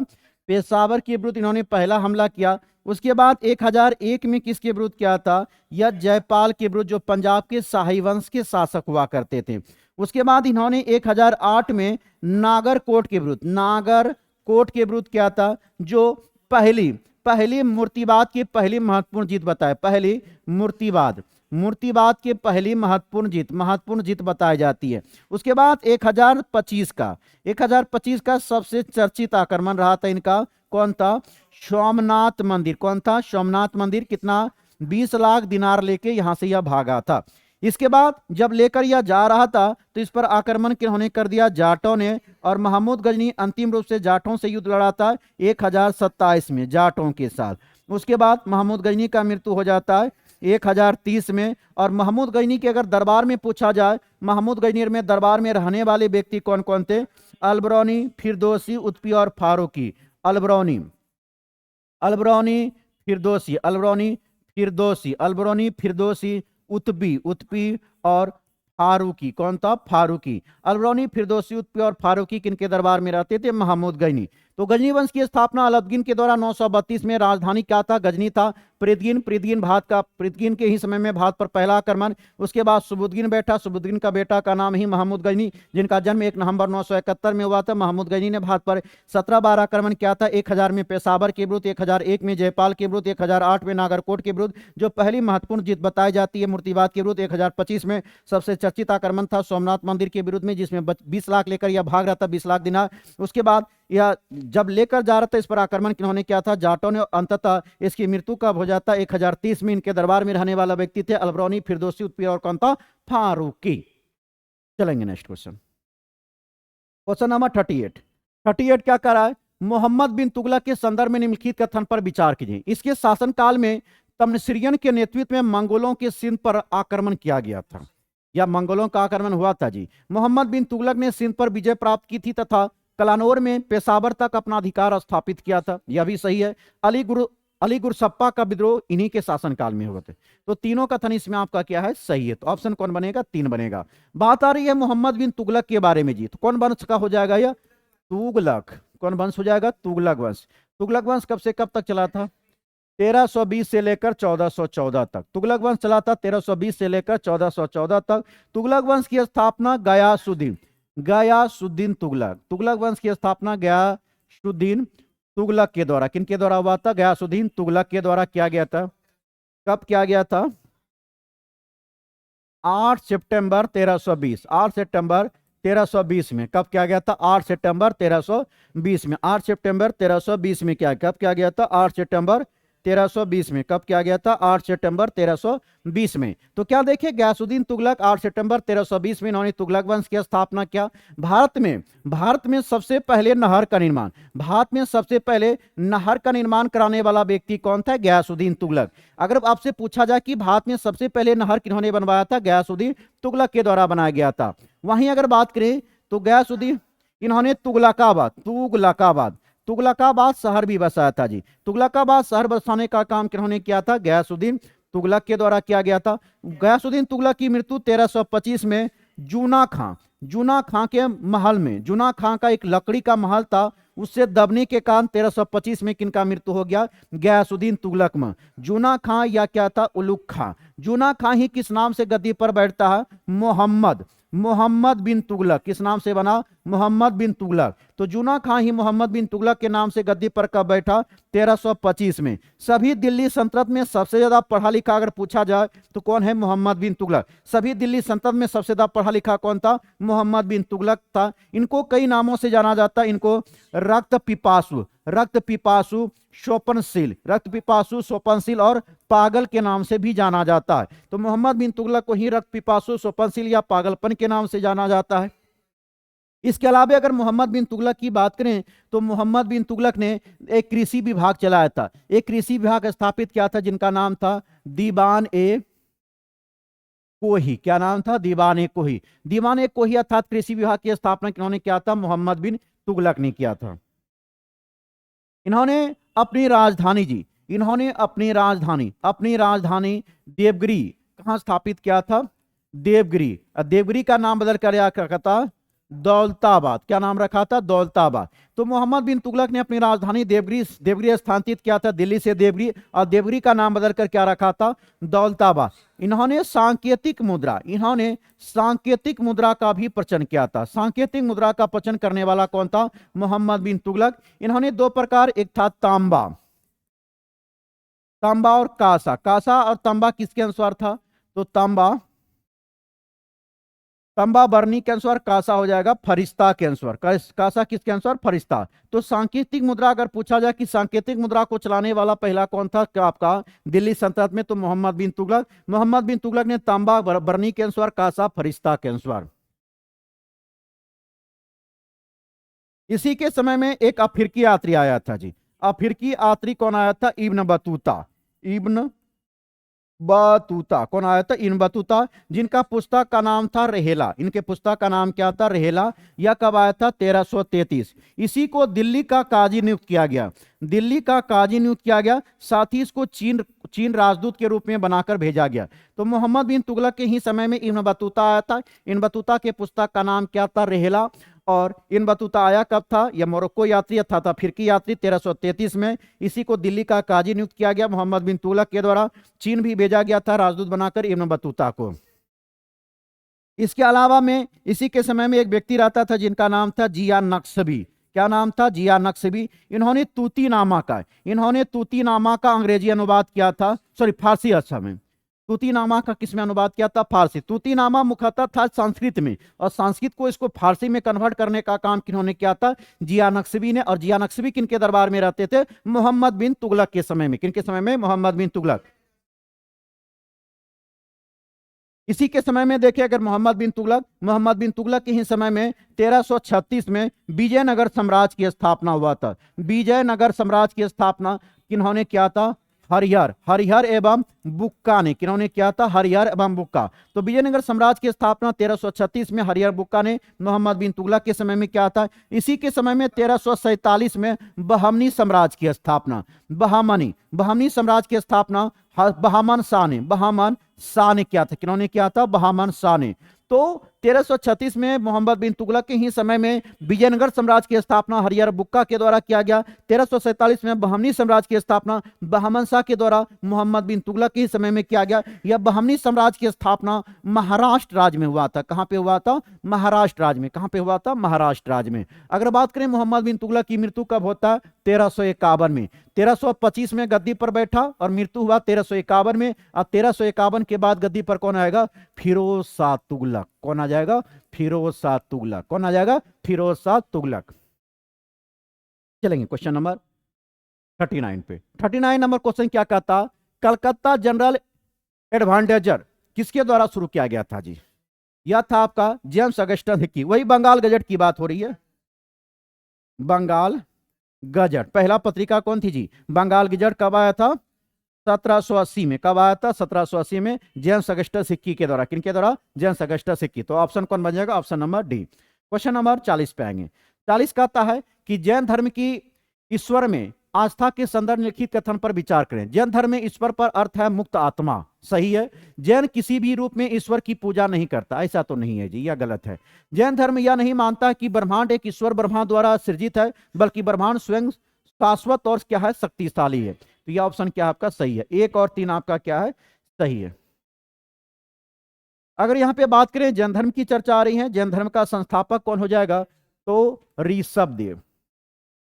ऋषभदेव जैन धर्म के संस्थापक कौन थे, ऋषभदेव। अगर इसकी वास्तविक संस्थापक की बात करें कि इसके वास्तविक संस्थापक कौन थे, महावीर स्वामी। कौन थे, महावीर स्वामी। इसके वास्तविक संस्थापक कौन है, महावीर स्वामी। महावीर स्वामी की जन्म की अगर बात करें 540 में, कहां पे होता, कुंडलवन काश्मीर, सॉरी कुंडलवन आपका वैशाली, कुंडग्राम कहाँ होता है, वैशाली में। महावीर स्वामी का जन्म 540 ईसा पूर्व में कुंडग्राम कहाँ होता है, वैशाली में। इनकी अगर मृत्यु की बात करें तो कब हुआ, 468 ईसा पूर्व में। कब होती है, 468 ईसा पूर्व में, पावापुरी में। कहां पे होती है, पावापुरी, या पावापुरी कहां पे पड़ती है, राजगीर में। कहां पे पड़ती है, राजगीर में। इसकी मृत्यु पावापुरी कहां पे होती है, राजगीर में होती है। महावीर स्वामी जो जैन धर्म का वास्तविक संस्थापक माना जाता है, क्या नंबर के तीर्थंकर थे, 24 में। अंतिम तीर्थंकर महावीर स्वामी थे। महावीर स्वामी ने अपना उपदेश जो दिया था वह आपको प्राकृत तथा अर्धमागधी भाषा में, प्राकृतिक या अर्धमागधी भाषा में दिया था। किस भाषा में दिया था, प्राकृत व अर्धमागधी भाषा में दिया था।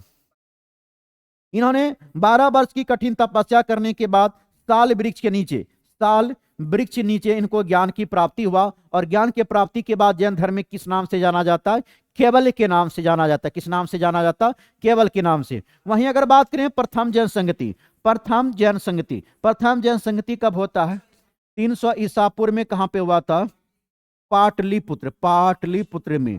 पाटलिपुत्र जिसकी अध्यक्षता क्या था, स्थूलभद्र ने। किन्होंने क्या था, स्थूलभद्र ने किया था। वहीं द्वितीय जैन संगति की बात करें 512 ईस्वी में यह हुआ था आपका बल्लभी गुजरात में, बल्लभी गुजरात में, जिसकी अध्यक्षता क्षमा सरवन ने किया था। तो क्या देखिए, प्रथम जैन संगति 300 ईसा पूर्व में हुआ था पाटलिपुत्र में, जिसकी अध्यक्षता स्थूलभद्र ने किया था। द्वितीय जैन संगति 512 में बल्लभी गुजरात में हुई थी, जिसकी अध्यक्षता किन्होंने किया था, क्षमा सरवन ने। किन्होंने किया था, क्षमा सरवन। अगला क्वेश्चन देखेंगे, क्वेश्चन नंबर 41। 41 क्या कहता है, शाहजहां द्वारा निर्मित तख्ते ताउस, शाहजहां द्वारा निर्मित तख्ते ताउस पर बैठने वाला अंतिम मुगल शासक कौन था आपका, मोहम्मद शाह था। कौन था आपका, मोहम्मद शाह रंगीला। तो तख्ते ताउस पर बैठने वाला अंतिम मुगल शासक कौन था, मोहम्मद शाह। शाहजहां की अगर बात करें तो शासनकाल 1627 से 1657 रहेगा। शाहजहां का शासनकाल 1627 से 57। स्थापत स्थापत स्थापत स्थापत्य कला का स्वर्णयुग, स्थापत कला का स्वर्णयुग, स्थापत कला का स्वर्णयुग किसके शासनकाल को कहा जाता है, शाहजहां। शाहजहां का विवाह किनसे होता है आपका, अर्जुमंद बानो बेगम, अर्जुमंद बानो बेगम के साथ। किनका साथ होता है, अर्जुमंद बानो बेगम के साथ। तो शाहजहां का विवाह अर्जुमंद बानो बेगम के साथ 1612 में होता है। कब होती है, 1612 में होती है। अगर देखिए स्थापत कला की अगर बात करें, स्थापत कला के अंतर्गत इन्होंने क्या क्या बनवाया था, दिल्ली का लाल किला, दिल्ली का लाल किला, दिल्ली का लाल किला, एवं दीवाने आम, दीवाने आम, दीवाने खास, दीवाने खास, दीवाने खास, एवं दिल्ली का जामा मस्जिद, दिल्ली का जामा मस्जिद, एवं आगरा का मोती मस्जिद, एवं आगरा का मोती मस्जिद, आगरा का मोती मस्जिद, एवं ताजमहल, ताजमहल। तो यह सब किन्होंने बनाया था आपका, शाहजहां ने। किन्होंने बनाया था, शाहजहां ने। तो स्थापत कला का स्वर्णकाल किनके शासनकाल को कहा जाता है, शाहजहां के शासनकाल। शाहजहां का कार्यकाल 1627 से 57। और इन्होंने विवाह किनके साथ किया था, अर्जुमंद बानो बेगम के साथ 1612 में। इन्होंने ही बनवाया था दिल्ली का लाल किला, दीवाने खास, दीवाने आम। उसके बाद आगरा का मोती मस्जिद एवं ताजमहल का निर्माण किनके द्वारा किया गया था, शाहजहां के द्वारा किया गया था। नेक्स्ट क्वेश्चन आएंगे, क्वेश्चन नंबर हम लोग 42 देखेंगे। 42 क्या कहता है, सतनामी विद्रोह निम्नलिखित में से किस मुगल शासक के समय में हुआ था जी, तो किनके समय में, तो औरंगजेब। औरंगजेब की अगर काल की बात करेंगे 1657 से हो जाएगा 1707 हो जाएगा। शाहजहां का तो अभी देखे ही क्या था आपका, 1627 से क्या हो जाएगा, 57 हो जाएगा। और जहांगीर का हो जाएगा आपका शासनकाल 1605 से 27। क्या हो जाएगा, 1605 से 27, 1605 से 27। सनातन विद्रोह 99 से किस मुगल शासक में हुआ था? औरंगजेब का शासनकाल 1757 से 1707, जहां शाहजहां क्या रहा 1627 से 57, जहांगीर का क्या रहा 1605 से 27। मुगल सम्राट का अंतिम शासक पूछा जाए तो कौन था? बहादुर शाह जफर। कौन था मुगल सम्राट में? आपका बहादुर शाह जफर। अब औरंगजेब की बात करें तो औरंगजेब का क्या देखेंगे तो आपको इन्होंने तेंग बहादुर की हत्या, तेंग बहादुर की हत्या, तेरंग बहादुर की हत्या कब किया था? 1675। तेंग बहादुर की हत्या 1675 में किन्होंने किया था? औरंगजेब ने। किन्होंने किया था? औरंगजेब ने। तेंग बहादुर की हत्या औरंगजेब ने कब किया था? 1675 में। यह क्या नंबर का गुरु था? आपका 9वां गुरु। क्या नंबर का था? 9वां गुरु था। इसको कहा गया था कि आप इस्लाम को स्वीकार करें, अगर आप इस्लाम को स्वीकार नहीं किया तो इसके कारण इसको तेंग बहादुर को मरवाने का काम किन्होंने किया था? औरंगजेब ने किया था। इसके अलावा इसके बाद देखिए तो जजिया कर को पुनः लागू करने वाला, जजिया कर को पुनः लागू करने वाला व्यक्ति कौन था? आपका औरंगजेब। जजिया कर को पुनः लागू करने वाला औरंगजेब था। कब क्या आपको? इन्होंने 1686 में बीजापुर को छीना, 1686 में बीजापुर, 1687 में गोलकुंडा, 1687 में गोलकुंडा को विजय किया था। तो 1686 में बीजापुर को जीत लिया था, 1687 में किसको? गोलकुंडा को। 1687 में किसको? गोलकुंडा को। इसके अलावा जहांगीर की बात करेंगे, इसको न्याय के जंजीर के लिए याद किया था, न्याय के जंजीर के लिए किसको याद किया था? जहांगीर को। न्याय के जंजीर के लिए किसको याद किया था? जहांगीर। चलेंगे अगला क्वेश्चन देखेंगे, क्वेश्चन नंबर 43 नंबर क्वेश्चन क्या कहता है? निजी प्रयाजत आय क्या होती है आपका जी? तो यह निजी आय से परिवार द्वारा चुकाए गए प्रत्यक्ष कर घटाने के बाद प्राप्त होती है। निजी प्रयाज आय का मतलब होता है निजी आय से परिवार द्वारा चुकाए गए प्रत्यक्ष कर घटाने के लिए प्राप्त होती है। अगला आता है क्वेश्चन नंबर 44 में है कि निम्नलिखित में से कौन सी मद अल्पकालिक आपका परिभाषित के अनुरूप है? यह कौन हो जाएगा? सीक्रेट उद्योग हो जाएगा। निम्नलिखित में से कौन सी मद अल्पाधिकार के परिभाषित करता तो कौन आएगा? सीक्रेट उद्योग आएगा। नेक्स्ट क्वेश्चन की बात करेंगे, क्वेश्चन नंबर 45 क्या कहता? पूर्ति अपनी मांग स्वयं निर्धारित कर लेती है। यह उक्ति किसकी थी आपका? तो आपका जेबी से का। किनका था? जेबी से। पूर्ति अपनी मांग स्वयं निर्धारित करती है, किनका होगा? जेबी से की हो जाएगा। क्वेश्चन नंबर 46 पे आएंगे, 46 नंबर कहती है मुखोटा लोक नृत्य किस राज्य का हो जाएगा? तो यह कहां का हो जाएगा? अरुणाचल प्रदेश। कहां का होगा? अरुणाचल प्रदेश। मुखोटा नृत्य कहां का हो जाएगा? अरुणाचल प्रदेश। लोक नृत्य क्या कर रहा है क्वेश्चन की? मुखोटा लोक नृत्य किस राज्य से संबंधित है? आप किससे है? अरुणाचल प्रदेश। यहाँ पर ऑप्शन में देखेंगे तो ऑप्शन में क्या है? पंजाब है। पंजाब में कौन सा पाया जाता? भांगड़ा और कौन होता आपका? गिद्धा। भांगड़ा और कौन हो जाएगा? गिद्धा। कहाँ पे हो जाएगा? पंजाब राज्य में। उसके बाद अगर राजस्थान राज्य की बात करें तो कौन हो जाएगा? घूमर और कौन हो जाएगा? गनगौर हो जाएगा। कौन हो जाएगा? गनगौर हो जाएगा। यह कहाँ से? आपका राजस्थान से। तो भांगड़ा गिद्धा हो गया पंजाब के, घूमर और गनगौर कहाँ का हो गया? राजस्थान से। अगली क्वेश्चन 47 पे आएंगे। 47 का था पुस्तक एवं लेखक का कौन सा युग में सही सम्मिलित है? पुस्तक एवं लेखक का कौन सा युग सम्मिलित है? इंडियन विंस फ्रीडम के लेखक कौन थे? अबुल कलाम आजाद। यह सही है आपका कि इंडियन विंस फ्रीडम के लेखक अबुल कलाम आजाद थे। एसेज ऑन गीता के लेखक कौन थे? आर आपका इसका कौन हो जाएगा? एसेज ऑन गीता का इसका लेखक हो जाएगा अरविंद घोष। कौन हो जाएगा? अरविंद घोष। सब ठीक है ना? अरविंद घोष। कौन हो जाएगा? अरविंद घोष। कौन हो जाएगा? अरविंद घोष। इसके अलावा देखिए कॉनकेव आपका क्यूनेट एक्शन की बात करें तो महात्मा गांधी रहा। हिंद स्वराज की बात करें तो कौन हुआ? नरेंद्र मोदी। यह दोनों आपका क्या है? सही है। तो इंडिया विंस फ्रीडम के लेखक अबुल कलाम आजाद थे। अच्छा, इसमें आपको पूछा था कौन सा युग से मिलता है? अच्छा एक बार देख लेते हैं, सॉरी। इसमें क्या था आपका? इंडियन विंस फ्रीडम के लेखक कौन थे? अबुल कलाम आजाद। तो यही ऑप्शन आपका सही है। एसेज ऑन गीता के लेखक कौन थे? अरविंद घोष। कौन था आपका? अरविंद घोष। कौन था आपका? अरविंद घोष था। इसके अलावा अगर बात करें क्वांटम एक्शन की बात करें तो इसका कौन हो जाएगा आपका? नरेंद्र मोदी हो जाएगा। कौन हो जाएगा? नरेंद्र मोदी हो जाएंगे। वहीं अगर हिंद स्वराज की बात करें तो इसका लेखक कौन था? महात्मा गांधी। हिंद स्वराज के लेखक कौन थे? महात्मा गांधी। हिंद स्वराज के लेखक कौन थे? महात्मा गांधी। क्वेश्चन नंबर 48 पे आएंगे। 48 नंबर क्वेश्चन क्या कह रहा है आपसे? 48 नंबर क्वेश्चन में दिया है कि शास्त्रीय नृत्य एवं संबंधित कलाकार का कौन सा युग में सही सम्मिलित नहीं है? तो कल्याणकारी अम्मा मोहिनी अट्टम से। यह तो आपका बिल्कुल सही है। आपका कल्याणकारी अम्मा मोहिनी अट्टम से। झावेरी बहन की बात करें तो यह कथक से नहीं है जी। यह मणिपुरी से संबंध रखता है। किसका संबंध रखता है? मणिपुरी से। यहां से भी एक क्वेश्चन बार बार देखने को मिलता है कि कौन घराने से किनका संबंध रखता है। तो झाबरी बहन की बात यही करें तो यह मणिपुर से संबंध रखता है, मणिपुरी से। संयुक्त परिगामी का किससे है? उड़ीसा से। और हेमा मालिनी का संबंध किससे है? भरतनाट्यम से। किससे? आपका भरतनाट्यम। तो इसका आंसर क्या बनेगा? ऑप्शन नंबर 2 बनेगा। क्वेश्चन नंबर 49 पे आएंगे। 49 क्या कर रहा है? 17वीं समांतर रेखा किन दो देशों के बीच में पाई जाती है? तो उत्तरी एवं दक्षिणी वियतनाम के साथ। 17वीं समांतर रेखा की बात करें तो यह किनके बीच आता है? उत्तरी एवं दक्षिणी वियतनाम के बाद। रूस और फिनलैंड की बात करें तो मेनर हिम। कौन हो जाएगा?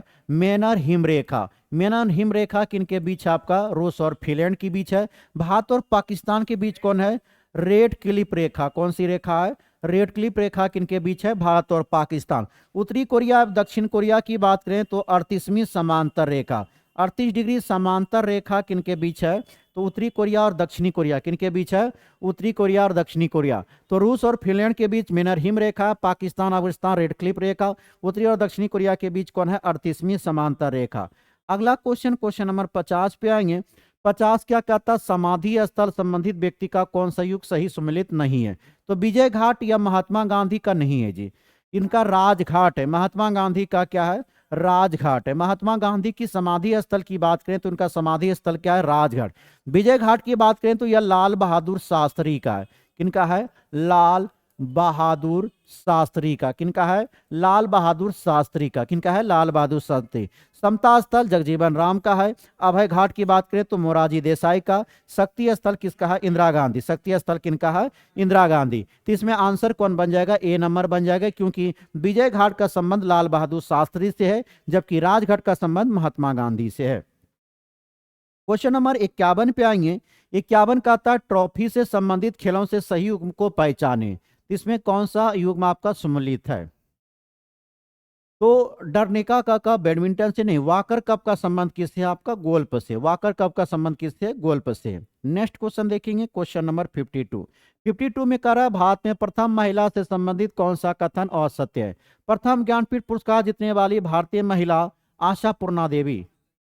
तो प्रथम ज्ञानपीठ पुरस्कार जीतने वाली प्रथम महिला कौन थी? आशापूर्णा देवी। यह सही है। प्रथम महिला रेल चालित आपका कौन था? सुरेखा शंकर यादव। यह भी सही है। बुकर सम्मान जीतने वाली प्रथम भारतीय महिला कौन थी? अरुंधति राय। प्रथम भारतीय महिला मिस यूनिवर्स की बात करें तो यह रीता फारिया नहीं होकर कौन होगा आपको? यह हो जाएगा सुष्मिता सेन। कौन हो जाएगा? सुष्मिता सेन। कौन हो जाएगा? सुष्मिता सेन। तो प्रथम भारतीय महिला मिस यूनिवर्स की बात करें तो कौन है? सुष्मिता सेन। रीता फारिया की बात करें तो मिस वर्ल्ड बनी थी। यह क्या बनी थी? Miss world. तो मिस वर्ल्ड अगर आपसे पूछा जाएगा तो मिस वर्ल्ड कौन हो जाएगा? रीता फारिया हो जाएगी, जबकि सुष्मिता सेन क्या रही थी? Miss universe. तो इसमें आंसर कौन बनेगा? ऑप्शन नंबर डी बनेगा। बाकी सारा ऑप्शन आपका क्या है? सही दिया हुआ है। क्वेश्चन नंबर 53 पे आएंगे। 53 का था भारतीय शोध संस्थान एवं संबंधित शहर का सही मिलान करें। केंद्रीय नारियल अनुसंधान कहां पर है? कासरगोड में। केंद्रीय नारियल अनुसंधान का संबंध कासरगोड से। केंद्रीय चावल अनुसंधान कटक उड़ीसा में। केंद्रीय चावल अनुसंधान कहां पर? केंद्रीय आपको कटक उड़ीसा। गन्ना अनुसंधान की बात करें तो कोयम्बटूर में। कहां पे है? कोयम्बटूर में। आलू अनुसंधान कहां पे है? कुफरी पे। कहां पे हो जाएगा? कुफरी में। तो केंद्रीय नारियल अनुसंधान हो गया कासरगोड में। केंद्रीय चावल अनुसंधान कटक में। केंद्रीय गन्ना अनुसंधान कहां पे है? आपका कोयम्बटूर में। केंद्रीय आलू अनुसंधान कहां पे हो गया? कुफरी। तो ऑप्शन कौन बन जाएगा? Option number C number. Question अगर 54 पे आएंगे। 54 क्या कह रहा है कि विश्व के प्रमुख पठार एवं उनकी अवस्थिति के संबंध में बतलाना है कि कौन सा सम्मिलित नहीं है जी। इसमें सम्मिलित नहीं की बात कर रही है। तो एशिया माइनर कहाँ पे है? तुर्की में। या तो आपको सही है। एशिया माइनर पर्वत कहाँ पे पाई जाती है? तुर्की में पठार पाई जाती है। तकलामाकन की बात करें तो यह चीन में है। तकलामाकन कहाँ पे है? चीन में है। आपका लॉरेशिया की बात करें तो यह कहाँ पे? कनाडा। लॉरेशिया कहाँ पे? कनाडा। अलास्का पर्वत की बात करें तो यह यूक्रेन नहीं होगा, यह अमेरिका में पाई जाती। अमेरिका में पाई जाती। कहां पे पाई जाती? अमेरिका। और इसको अभी वर्तमान में किस नाम से जाना जाता है?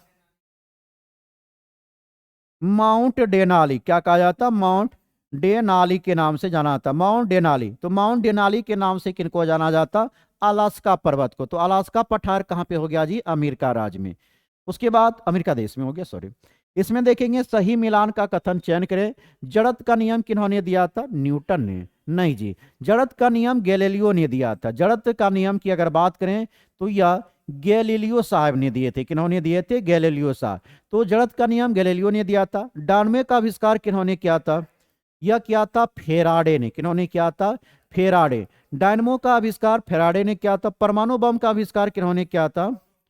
ऑटो हन ने किया था। किन्होंने किया था?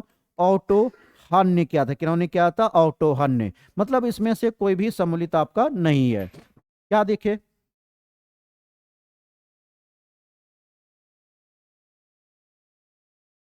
देखिए यहाँ पे जड़त्व का नियम आपका गैलीलियो ने दिया। डायनामो का आविष्कार किन्होंने किया था? फेराडे ने किया था। परमाणु बम का आविष्कार किन्होंने किया था? ऑटो हन ने किया था। अगला क्वेश्चन, क्वेश्चन नंबर 56 पे आएंगे। 56 में भी मिलान करने को दिया है। एरिस्टोस का संबंध किससे हो जाएगा? आपको चयन करें।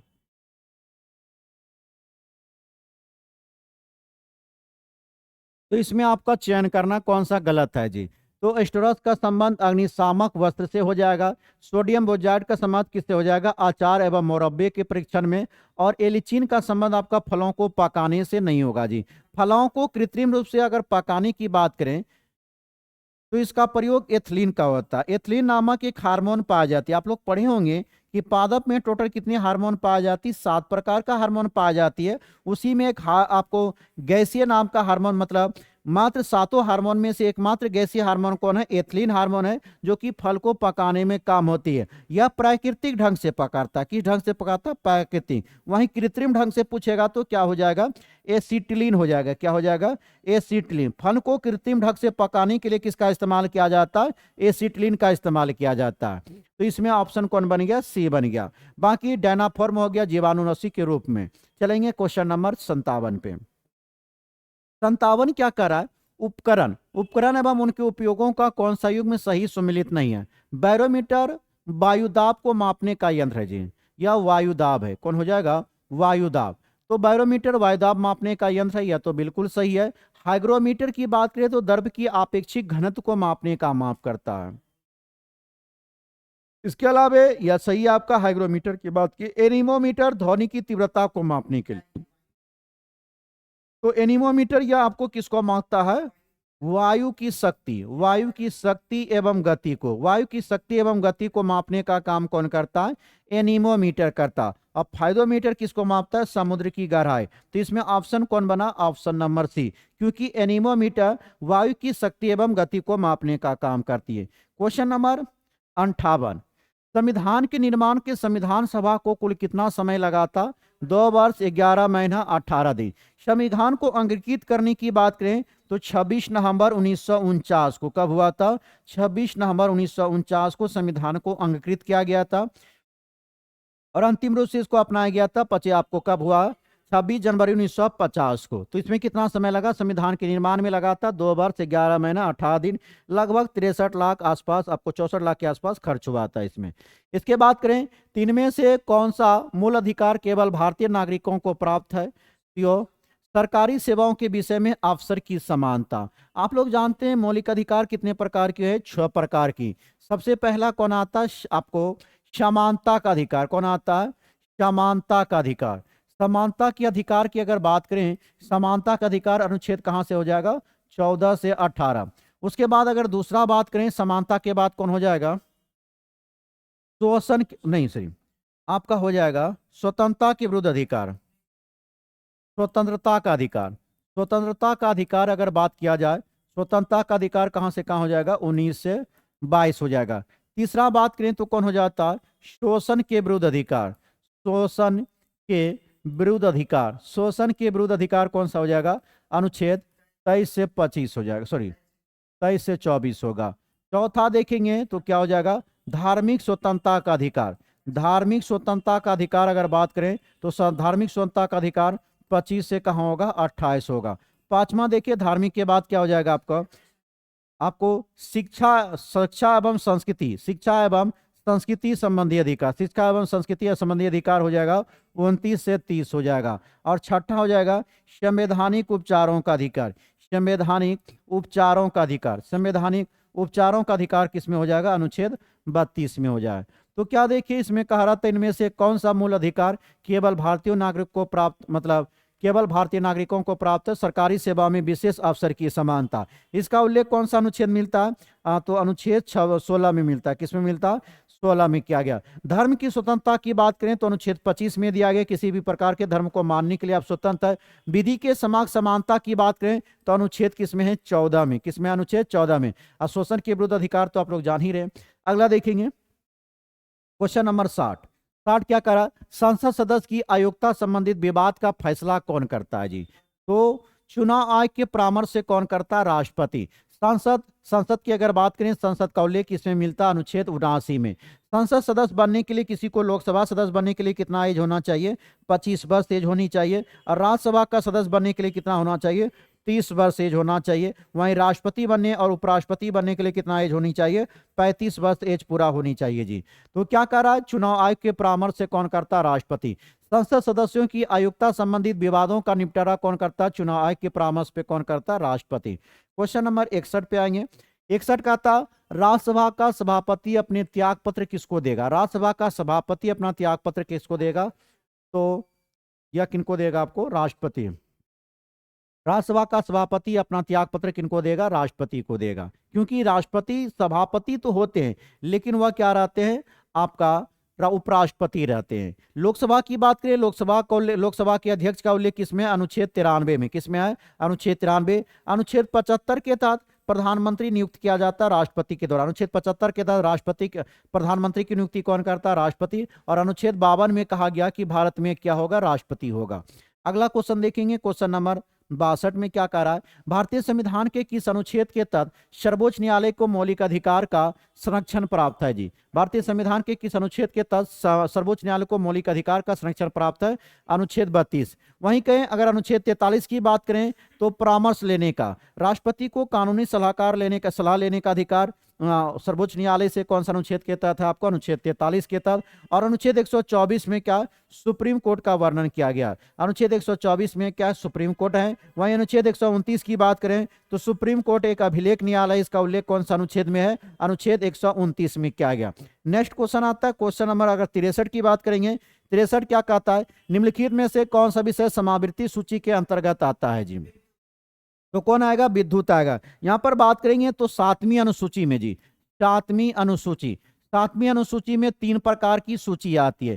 7वीं अनुसूची में कितना प्रकार की सूची है? 3 है। एक आता है संघ सूची, पहला कौन आता है?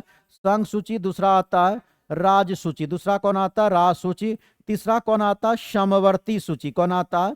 समवर्ती सूची। तीसरा कौन आता है? समवर्ती सूची। संघ सूची में बात करें तो वर्तमान में 100 विषय है, राज्य सूची में 61 विषय है, और समवर्ती में आपको कितना है? 52 विषय। कितना विषय है आपको? 52 विषय। अब देखेंगे संघ सूची में कौन कौन भाषा आता है? विदेशी मामला, विदेशी मामला के है, युद्ध के है, रेल हो जाएगा, रेल, डाक एवं बैंकिंग भी आ जाएगा, बैंकिंग हो जाएगा, एवं परमाणु शक्ति। यह सब किस में आ जाता है? संघ का विषय। राज्य सूची की बात करें तो राज्य सूची में आ जाएगा आपका पुलिस हो जाएगा। जेल किसका विषय है? राज्य सूची का विषय है। इसके अलावा स्थानीय स्वशासन, स्थानीय शासन हो जाएगा। ये सब किस में आ जाएगा? राज्य में आ जाएगा। कृषि की बात करें तो यह भी किसका है? राज्य का है। एवं न्याय की बात करें तो यह भी किस में आ जाएगा? राज्य सूची में। समावृत्ति सूची की बात करें तो शिक्षा,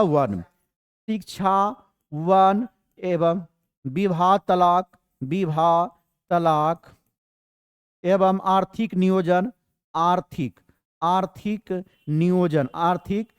ये सब किस में आता है? समावृत्ति सूची पर। और आप सभी को पता होनी चाहिए कि संघ सूची पर आपको कानून बनाने का अधिकार किनके पास होती है? केंद्र सरकार के पास होती है। जबकि राज्य सूची पर कानून कौन बनाती है? राज्य का विधानमंडल बनाती है। कौन बनाती है? राज्य का विधानमंडल, अर्थात राज्य सरकार को अधिकार है। समावृत्ति सूची पर दोनों कानून बनाएगा, केंद्र भी कानून बनाने का अधिकार है और राज्य को भी कानून बनाने का अधिकार है। लेकिन किसी एक विषय पर दोनों कानून बनाता है तो उसमें किसका कानून प्रभावी होगा? मतलब केंद्र सरकार का कानून क्या होगा? प्रभावी होगा। चलेंगे तो यह विद्युत किस में आ गया आपको? तो विद्युत किसका विषय हो जाएगा? समवर्ती सूची। वहां पर विद्युत भी लिखेंगे। विद्युत किसका हो जाएगा? समवर्ती सूची का। अगला आता है 64। निम्नलिखित में से कौन सा अनुच्छेद आपातकाल से संबंधित नहीं है जी? तो इसमें कौन हो जाएगा? अनुच्छेद 353। निम्नलिखित में से कौन सा अनुच्छेद आपातकाल से संबंध नहीं है? अनुच्छेद 353। अनुच्छेद 356 की बात करेंगे तो राष्ट्रपति शासन। अनुच्छेद 356 में क्या है? राष्ट्रपति शासन। अनुच्छेद 356 में राष्ट्रपति शासन। 352 की बात करेंगे राष्ट्रीय आपात। क्या होता है? राष्ट्रीय आपात। राष्ट्रीय आपात कौन से अनुच्छेद में? 352। और वहीं वित्तीय आपात की बात करें तो वित्तीय आपात किसमें आ जाएगा? 360। अनुच्छेद 360 में क्या? वित्तीय आपात। 356 में राष्ट्रपति शासन, 352 में राष्ट्रीय आपात, 360 में वित्तीय आपात। अगला क्वेश्चन, क्वेश्चन नंबर 65 पे आएंगे। 65 कहता है निम्नलिखित में से कौन सा एक मौलिक अधिकार नहीं रहा है जी? शोषण के विरुद्ध अधिकार, व्यक्ति की स्वतंत्रता का अधिकार, संपत्ति का अधिकार, आपका कानूनी अधिकार, मौलिक अधिकार नहीं रहा। इसको 44वें संविधान संशोधन, 44वें संविधान संशोधन 1978 के द्वारा इसको मौलिक अधिकार से हटाकर क्या बना दिया गया? कानूनी अधिकार। और इसको जोड़ा गया अनुच्छेद 300 के ए में। किसमें जोड़ा गया? अनुच्छेद 300 ए में। और भाग कौन हो जाएगा जी? भाग 12 हो जाएगा। कौन हो जाएगा? भाग 12। तो संपत्ति के अधिकार का कानूनी अधिकार बना दिया गया 44वें संविधान संशोधन 1978 के द्वारा। इसको जोड़ा गया अनुच्छेद 300 के ए में, भाग 12 में। बाकी तो शोषण के विरुद्ध अधिकार मौलिक अधिकार है, व्यक्तिगत स्वतंत्रता का अधिकार भी है, शिक्षा का भी अधिकार है। अगला क्वेश्चन आता है 66। 66 क्या कहता है? 98वां टाइगर रिजर्व किस राज्य में संबंधित है? तो मध्य प्रदेश में। यहां पे बात करेंगे 98वां टाइगर रिजर्व कौन बनाता? माधव। माधव कहाँ का 98वां था? मध्य प्रदेश का था। और 57 की बात करें रातापानी। रातापानी टाइगर रिजर्व भी कहाँ का है? मध्य प्रदेश का। तो 97वां टाइगर रिजर्व रातापानी बना मध्य प्रदेश का। और 98वां टाइगर रिजर्व कौन बना? माधव टाइगर रिजर्व बना, वह भी कहाँ का है? मध्य प्रदेश। अगर प्रोजेक्ट टाइगर की बात करें कि प्रोजेक्ट टाइगर कब आया था? 1973। प्रोजेक्ट टाइगर अधिनियम कब लाया गया था? 1973। अगला क्वेश्चन 67 देखेंगे कि पुस्तक एवं लेखक में कौन सा जोड़ी सही सम्मिलित नहीं है? इस बात पे ध्यान देना है। फिर उगना, फिर उगना आपका किसका था? पार्वती तिर्की का। यहाँ पे हाइफन होना चाहिए। फिर उगना किसका था? पार्वती तिर्की। यह सारा पुस्तक आपका करंट अफेयर्स का है जी। आपको 9 यार्ड या किनका था? 9 यार्ड सीरीज किनका रहा? प्रशांति राम का। यह भी पुस्तक सही है। फिर उगना था पार्वती तिर्की का। इसके बाद 9 यार्ड सीरीज किनका रहा? प्रशांति राम का रहा। उसके बाद व्यू इंडिया या किनका था? एस जयशंकर का। व्यू इंडिया किनका था? एस जयशंकर। तो इनमें से कोई भी आपका गलत नहीं है, सारा पुस्तक जो है सही दिया हुआ है। क्वेश्चन नंबर 68 पे आएंगे। 68 का था बिहार विधानसभा चुनाव 2025 के पश्चात मुख्यमंत्री नीतीश कुमार ने बिहार में मुख्यमंत्री के रूप में कितनी बार शपथ लिया है? यह 10वीं बार शपथ है। क्या बार है? 10वीं बार है जी। अगला क्वेश्चन, क्वेश्चन नंबर 69 क्या कहता है कि लांगटांग घाटी निम्नलिखित में से किस ग्लेशियर को हाल ही में मृत घोषित किया गया? यह कहाँ का? याला है। कहाँ का? याला। तो लांगटांग घाटी स्थित किस ग्लेशियर को हाल ही में मृत घोषित किया गया? याला को घोषित किया है। यह हो जाएगा नेपाल का। यह नेपाल का पहला है जिसको मृत घाटी घोषित किया गया। हुआ कौन है? याला है। कौन है? याला। चलेंगे अगला क्वेश्चन देखेंगे। क्वेश्चन नंबर 70 पे आएंगे। 70 का था समान नागरिक संहिता लागू करने वाला पहला भारतीय राज्य कौन बन गया? अभी उत्तराखंड। कौन बन गया? उत्तराखंड। समान नागरिक संहिता लागू करने वाला पहला राज्य कौन बन गया? उत्तराखंड बन गया। इसके अलावा देखिए 71 नंबर वित्तीय स्वास्थ्य सूचांक 2025 में कौन सा भारतीय राज्य शीर्ष पे रहा है? तो कौन है? उड़ीसा। इसके बारे में भी बताया गया। वित्तीय स्वास्थ्य सूचांक 2025 में कौन भारतीय राज्य शीर्ष पर रहा? उड़ीसा। और बिहार का स्थान कितना था इसमें? 15वां था 2023 में। उसके बाद अगला देखेंगे अमेरिकी राष्ट्रपति डोनाल्ड ट्रंप द्वारा किस देश के नागरिकों पर यात्रा प्रतिबंध लगाते हुए रेड लिस्ट में डाल दिया गया है? कौन हो जाएगा? ईरान। कौन हो जाएगा? ईरान को डाला गया। तो अमेरिकी राष्ट्रपति डोनाल्ड ट्रंप द्वारा किस देश के नागरिकों को यात्रा प्रतिबंध लगाते हुए रेड लिस्ट में डाल दिया गया? ईरान हो जाएगा। क्वेश्चन नंबर 73 क्या कहता? वर्तमान में अंतर्राष्ट्रीय ओलंपिक संघ की अध्यक्ष कौन बना आपका जी? तो कौन बना? तो कर्सी कॉवेट्री को बनाया गया था। इसके अलावा देखेंगे क्वेश्चन नंबर 74 में क्या? कृषि कॉवेट्री था वह। MI2 मिशन चंद्रयान के किस क्षेत्र पर केंद्रीकृत मिशन है आपका? यह दक्षिणी ध्रुव पर है। MI2 मिशन चंद्रमा के किस क्षेत्र पर केंद्रीकृत मिशन आपका? दक्षिणी ध्रुव पर। अगला क्वेश्चन, क्वेश्चन नंबर 75 खेलो इंडिया यूथ गेम्स का 7वां संस्करण किस राज्य में आयोजित किया गया? बिहार राज्य में। बिहार राज्य में कितना शहर में? 5 शहर में। कौन कौन शहर हो जाएगा? राजगीर, पहला हो जाएगा राजगीर, इसको ध्यान में रखेंगे, एग्जाम में पूछ सकता है। राजगीर, गया, भागलपुर, राजगीर, गया, भागलपुर, पटना और बेगूसराय। पटना और कौन हो जाएगा, बेगूसराय हो जाएगा। कौन हो जाएगा, बेगूसराय। तो खेलो इंडिया यूथ गेम्स जो आपका 7वां हुआ वह बिहार राज्य में 5 शहरों में हुआ, राजगीर, गया, भागलपुर, पटना और कहाँ हुआ, बेगूसराय। इसमें सबसे ज्यादा अगर पदक की बात करें, महाराष्ट्र राज्य जीता, कितना पदक जीता, 158 पदक जीता। और अगर बिहार की बात करें, बिहार मात्र 36 पदक जीता है। कितना पदक जीता है, 36 पदक जीता है। चलेंगे अगला क्वेश्चन पे, क्वेश्चन नंबर 76। 76 क्या कहता है, खेलो इंडिया यूथ गेम्स 2025 का शुभांकर क्या था, तो यह गज सिंह था। जो अभी देखे हम लोग 7वां खेलो इंडिया यूथ गेम्स, तो खेलो इंडिया यूथ गेम्स 2025 का शुभांकर क्या था, गज सिंह है। क्वेश्चन नंबर 77 पे आएंगे, क्या कहता, 8वें वेतन आयोग का अध्यक्ष किनको बनाया गया, रंजना प्रकाश देसाई। किनको बनाया गया, रंजना प्रकाश देसाई। तो 8वें वेतन आयोग का अध्यक्ष किनको नियुक्त किया गया, रंजना प्रकाश देसाई। किनको बनाया गया, रंजना प्रकाश देसाई को बनाया गया। किनको बनाया गया, रंजना प्रकाश देसाई। अगला क्वेश्चन, क्वेश्चन नंबर 78 पे आएंगे। 78 में आपको मिलान करना दिया है जी, त्योहार और उसका स्थल पूछा है। बोनालू कहाँ पे होता है जी,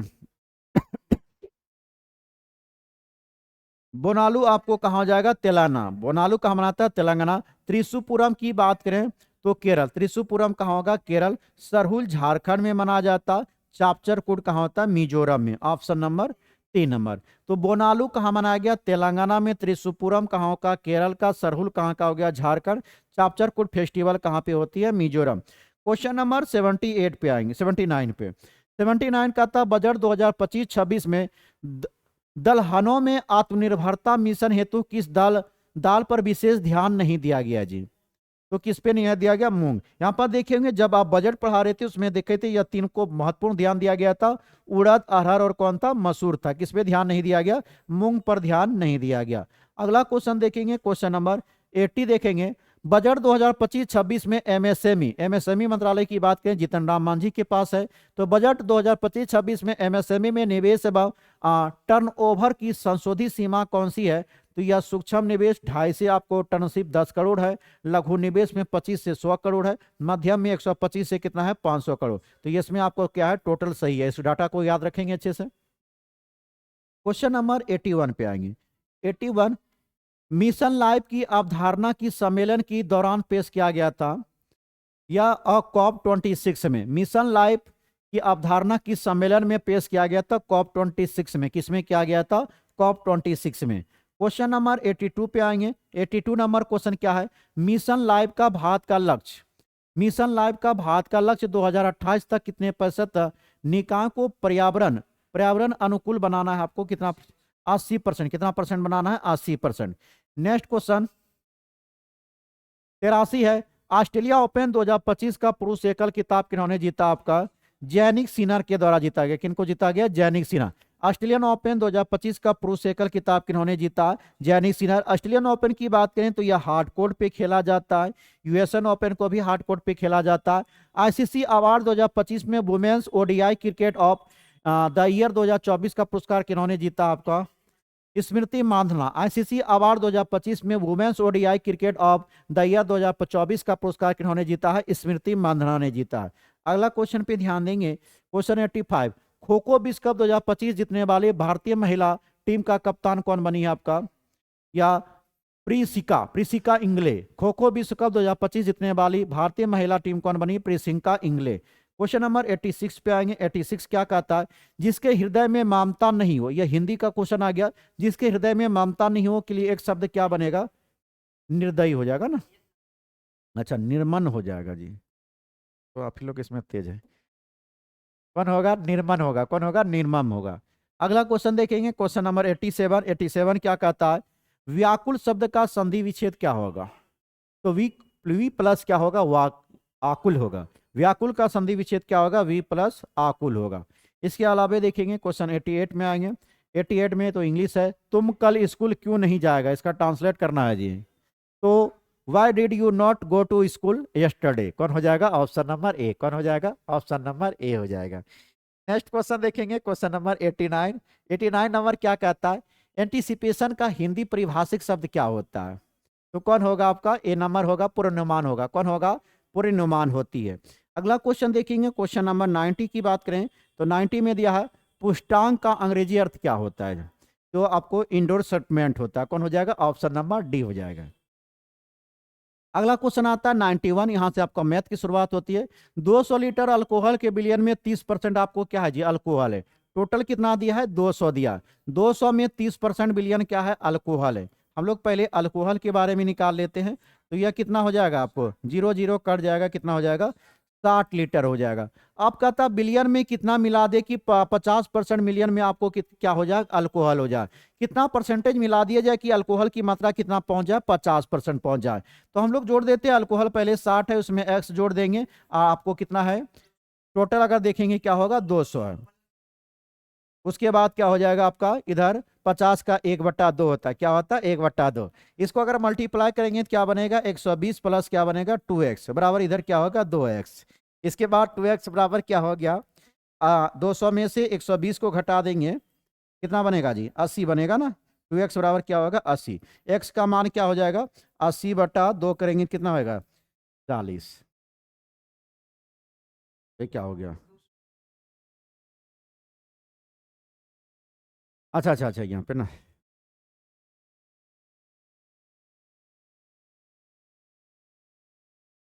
इसमें क्या होगा? आपको x जुटेगा ना, तो आपको क्या हो जाएगा? 120 प्लस 2x बराबर इधर क्या होगा? 200 प्लस x हो जाएगा ना। ये दोनों को घटाएंगे कितना आएगा? आपका x बराबर कितना होगा? 80 लीटर हो जाएगा ना। x का मान डायरेक्ट क्या आ जाएगा? 80 लीटर। ऑप्शन क्या बन जाएगा? 20 नंबर।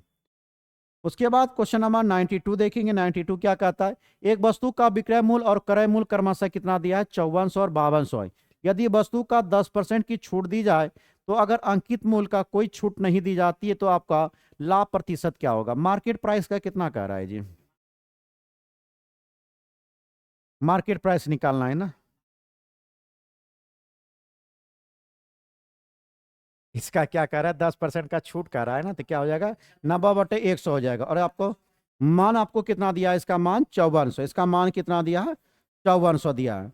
यहाँ पर अगर मार्केट प्राइस इसको निकालेंगे तो सॉल्व करने के बाद कितना आ जाएगा? 6000। मार्केट प्राइस सॉल्व करने के बाद कितना आएगा? 6000। अब इन दोनों का डिफरेंस देख लेंगे। 6000 में अगर 5200 घटा देंगे, 6000 में से 5200 को घटा देंगे, उसके बाद तुलना किससे करना है? 5200 से ही करना है। गुना क्या करेंगे? 100 करना है, क्योंकि परसेंटेज निकालना है। तो इसको कटाएंगे तो कितना आ रहा है? 15.38। आप लोग करिए, लिए कितना हो जाएगा? 15.38। तो यही प्रोसेस होगा आपका। ऑप्शन नंबर ए बनेगा। क्वेश्चन नंबर 93 क्या कर रहा है? 93 में आपको क्या दिया है? राजू एक कार को 28 दिन में करता, सोनू द्वारा कार किए गए। राजू और सोनू है जी। सोनू क्या कर रहा है? सोनू द्वारा कार किए गए कितने दिनों में पूरा किया जा सकता है? यदि सोनू का कार्य क्षमता राजू की कार्य क्षमता से कितना अधिक है? 40 अधिक है। तो 140 हो जाएगा। इसको कटाएंगे कितना हो जाएगा? 7:5 का रेशियो बनेगा। अब क्या कह रहा है कि यह तो कार्य क्षमता दिया था ना, यह क्या था? कार्य क्षमता दिया हुआ। इसको अगर दिन में बदलेंगे, समय में बदलेंगे, तो ये रेशियो क्या होता? पलट जाता। रेशियो क्या होता? पलट जाता। और राजू यहाँ पर कितना दिन में कर रहा था? 28 दिन में। तो 7:7 का मान कितना दिया है? 28 दिया है। निकालना किसका है? आपको मोहन का निकालना है ना। सोनू और कौन था? मोनू था। अच्छा, सोनू का निकालना है। सोनू का कितना हो जाएगा? 5 हो जाएगा। कोई बात नहीं, नाम कुछ भी रहे। 27 क्या हो जाएगा? 8 इंटू क्या हो जाएगा? 5। कटाएंगे कितना होगा? 20 दिन हो जाएगा। कितना हो जाएगा? 20 दिन लगेगा। या इसको कितना दिन लगेगा? 20 दिन लगेगा। अगला क्वेश्चन देखेंगे, क्वेश्चन नंबर 94। 94 में क्या है? इसको भरने के लिए दिया गया जी। यहां पर देखेंगे क्या रिलेशन लगा है। अगर 2 के क्यूब करके -2 करेंगे कितना आएगा? क्या आएगा? 3 के क्यूब करके -3 करेंगे कितना आएगा? 2 करेंगे तो कितना आएगा? 25 आएगा। 4 के क्यूब करके -2 करेंगे कितना आएगा? 4 चौक 16, 16 के 64, 64 माइनस कितना हो जाएगा? 2 हो जाएगा। 5 के क्यूब -2 करेंगे कितना हो जाएगा?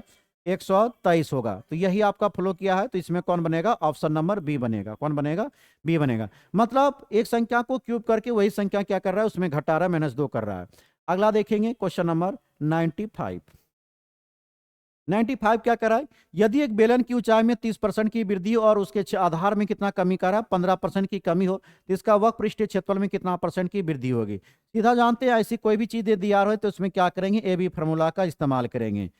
तो ए बी यहाँ पे क्या कर रहा है? 30% वृद्धि कर रहा है। दूसरा में 15% का क्या कर रहा है? कमी कर रहा है ना। यहाँ पे माइनस हो जाएगा ना। -30 और प्लस माइनस -30 इंटू क्या होगा 15/100। इसको यहाँ पे कटाएंगे, आपको सॉरी यहाँ पे गलत लिखा गया ना, यह 15% है। या घटाएंगे तो कितना होगा 15 माइनस या 0 कटेगा, 5 दूना 10, 5 तिया 15, यही होगा ना, 3/9 हो जाएगा। इसको कटाएंगे 15 माइनस कितना आएगा 4/5, इसको घटाएंगे तो आ जाएगा 5, 10.5% होगा। कितना होगा 10.5%। ऑप्शन नंबर कौन बनेगा, डी बनेगा। कौन बनेगा, ऑप्शन नंबर डी। इस टाइप का जहां भी क्वेश्चन देखे उसमें ए बी फॉर्मूला का इस्तेमाल करेंगे। अगला क्वेश्चन आता है क्वेश्चन नंबर 96, सॉरी 96 होगा ना।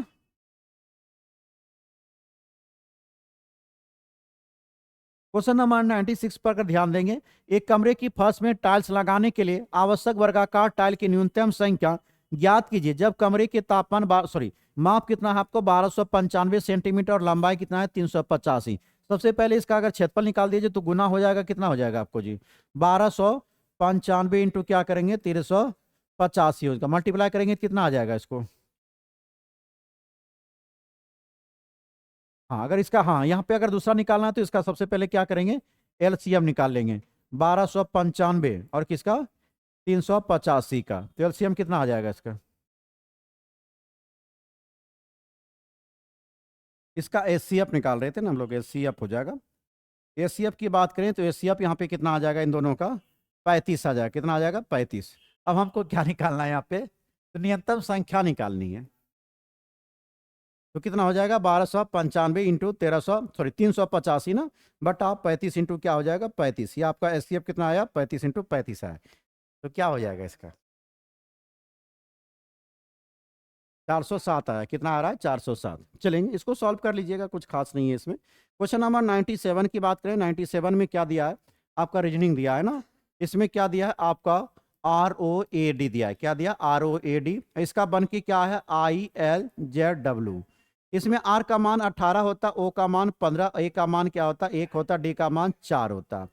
इसको यहाँ पर देखेंगे I का मान 9, R का 12 और Z का 26 और A का मान क्या होता 23 होती है। तो इन दोनों को जोड़ेंगे 9 8 कितना होता है 17 होता है, और 12 और 15 जोड़ेंगे कितना होता है 17 27 होता है। 26 से कितना होगा 27 होगा, और 23 और 4 जोड़ेंगे कितना होगा 27। मतलब इस सभी अंकों का क्या है अपोजिट अंक दिया हुआ है। उसी तरह हम लोग को निकालने दिया है SIGN का, तो S का मान कितना होता है 19, 19 9 8 कितना हो जाएगा 17, H का मान क्या होगा 8 आएगा। अभी दो गो है में आज है। इसके अलावा I का मान कितना होता है 9 और 18, R का मान क्या होगा 18। तो ऑप्शन कौन बनेगा, ऑप्शन नंबर ए बनेगा।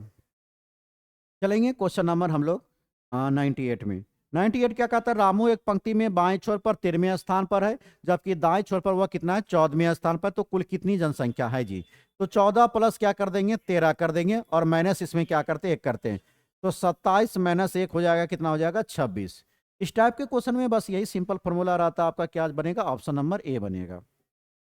क्वेश्चन नंबर 99 पे आएंगे। 99 नंबर क्या कहता है, 420 के कितने गुणज अभाज्य संख्या होगा। 420 को अगर गुणनखंड करने के लिए बैठिएगा तो इसको कितना बार में लगाएंगे, जो पहले 2 हो जाएगा आपको, 2 हो जाएगा 2, और इसमें कितना हो जाएगा 10 हो जाएगा। उसके बाद 2 के बाद 7 लगा दें, 3 से लगा तो कितना हो जाएगा 7 21 हो जाएगा। इसके बाद 5 से भी लगा सकते हैं ना, 5 एक 5 हो जाएगा, 2 कितना बना 14 हो गया। अब आपको किससे लगेगा 7 से, 7 में कितना हो गया 14 हो गया। अब इसमें क्या करा, कितने गुणज अभाज्य हो सकता है, इसमें कितना निकलेगा आपको, तो कितना हो जाएगा आपको 4 ने। हाँ तो इसका डबल 2 हो जाएगा तो कितना ना जाएगा आपको 4 बनेगा। ऑप्शन नंबर कौन हो जाएगा,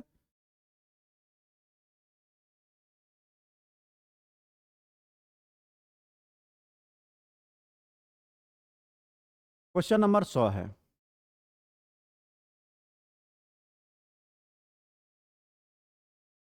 चक्रवृद्धि ब्याज पर दिए गए धन के 2 वर्ष और 3 वर्ष का आपको मिश्र धन दिया हुआ है जी। तो यहाँ पर दोनों का सबसे पहले डिफरेंट निकालेंगे। 2 साल और 3 साल में आपका कितना का डिफरेंट है 1 साल का, तो दोनों को घटाएंगे। 10,648 में से अगर 9680 को निकालेंगे तो कितना बचेगा 8, और यहाँ पर कितना हो जाएगा 8 6 14, यहाँ पे 5 बचा, 15 में 6 गया तो कितना हुआ 9 5 14, कितना हुआ 968 आया। ये आपको क्या आया 1 साल का ब्याज आया, 1 साल का क्या हुआ ब्याज आया। तो 968 रुपया 1 साल में ब्याज होता, और मिश्रधन उसका कितना है 9680 है, इंटू 100 करेंगे तो आपके पास क्या आ जाएगा, परसेंटेज आएगा। एक बार में कट जाएगा, कितना हो जाएगा, 10%। तो मेरे पास रेट यहाँ पर कितना आ गया, 10% आ गया। अब हमसे क्या पूछा, मूलधन निकालने के लिए कहा है, तो मूलधन क्या हो जाएगा, तो फॉर्मूला क्या होता है, ए बराबर पी इंटू 1 प्लस आर बटा क्या होता है, 100 बटा एन होता है। यहाँ पे आपको मिश्रधन कितना दिया है, 9680 दिया है, बराबर मूलधन निकालना है। 1 प्लस रेट आपको कितना है, 10%, तो 10 बटा क्या लिखेंगे, 100, पावर आपको कितना साल का निकालना है, 2 साल का निकालना है, तो स्क्वायर कर देंगे। उसके बाद इधर कितना हो गया, 980, इसको सॉल्व करेंगे तो यह कितना होगा, 121 बटा कितना आएगा, 100 इंटू क्या होगा, पी होगा। इसको अगर इधर मल्टीप्लाई कर देंगे तो पी बराबर आपको कितना हो जाएगा, 9680 इंटू 100 बटा क्या हो जाएगा, 121, या कितना बार में कट जाएगा, 8 बार में, मतलब कितना हो जाएगा मूलधन उसका, 8000, कितना हो जाएगा मूलधन, 8000। तो ऑप्शन इसमें कौन बनेगा, ऑप्शन नंबर ए बनेगा। तो यह आपका प्रैक्टिस सेट कितना था, प्रैक्टिस सेट नंबर 2 था। अब हम लोग अगले प्रैक्टिस सेट नंबर 3 में मिलते हैं, तब तक के लिए जय हिंद।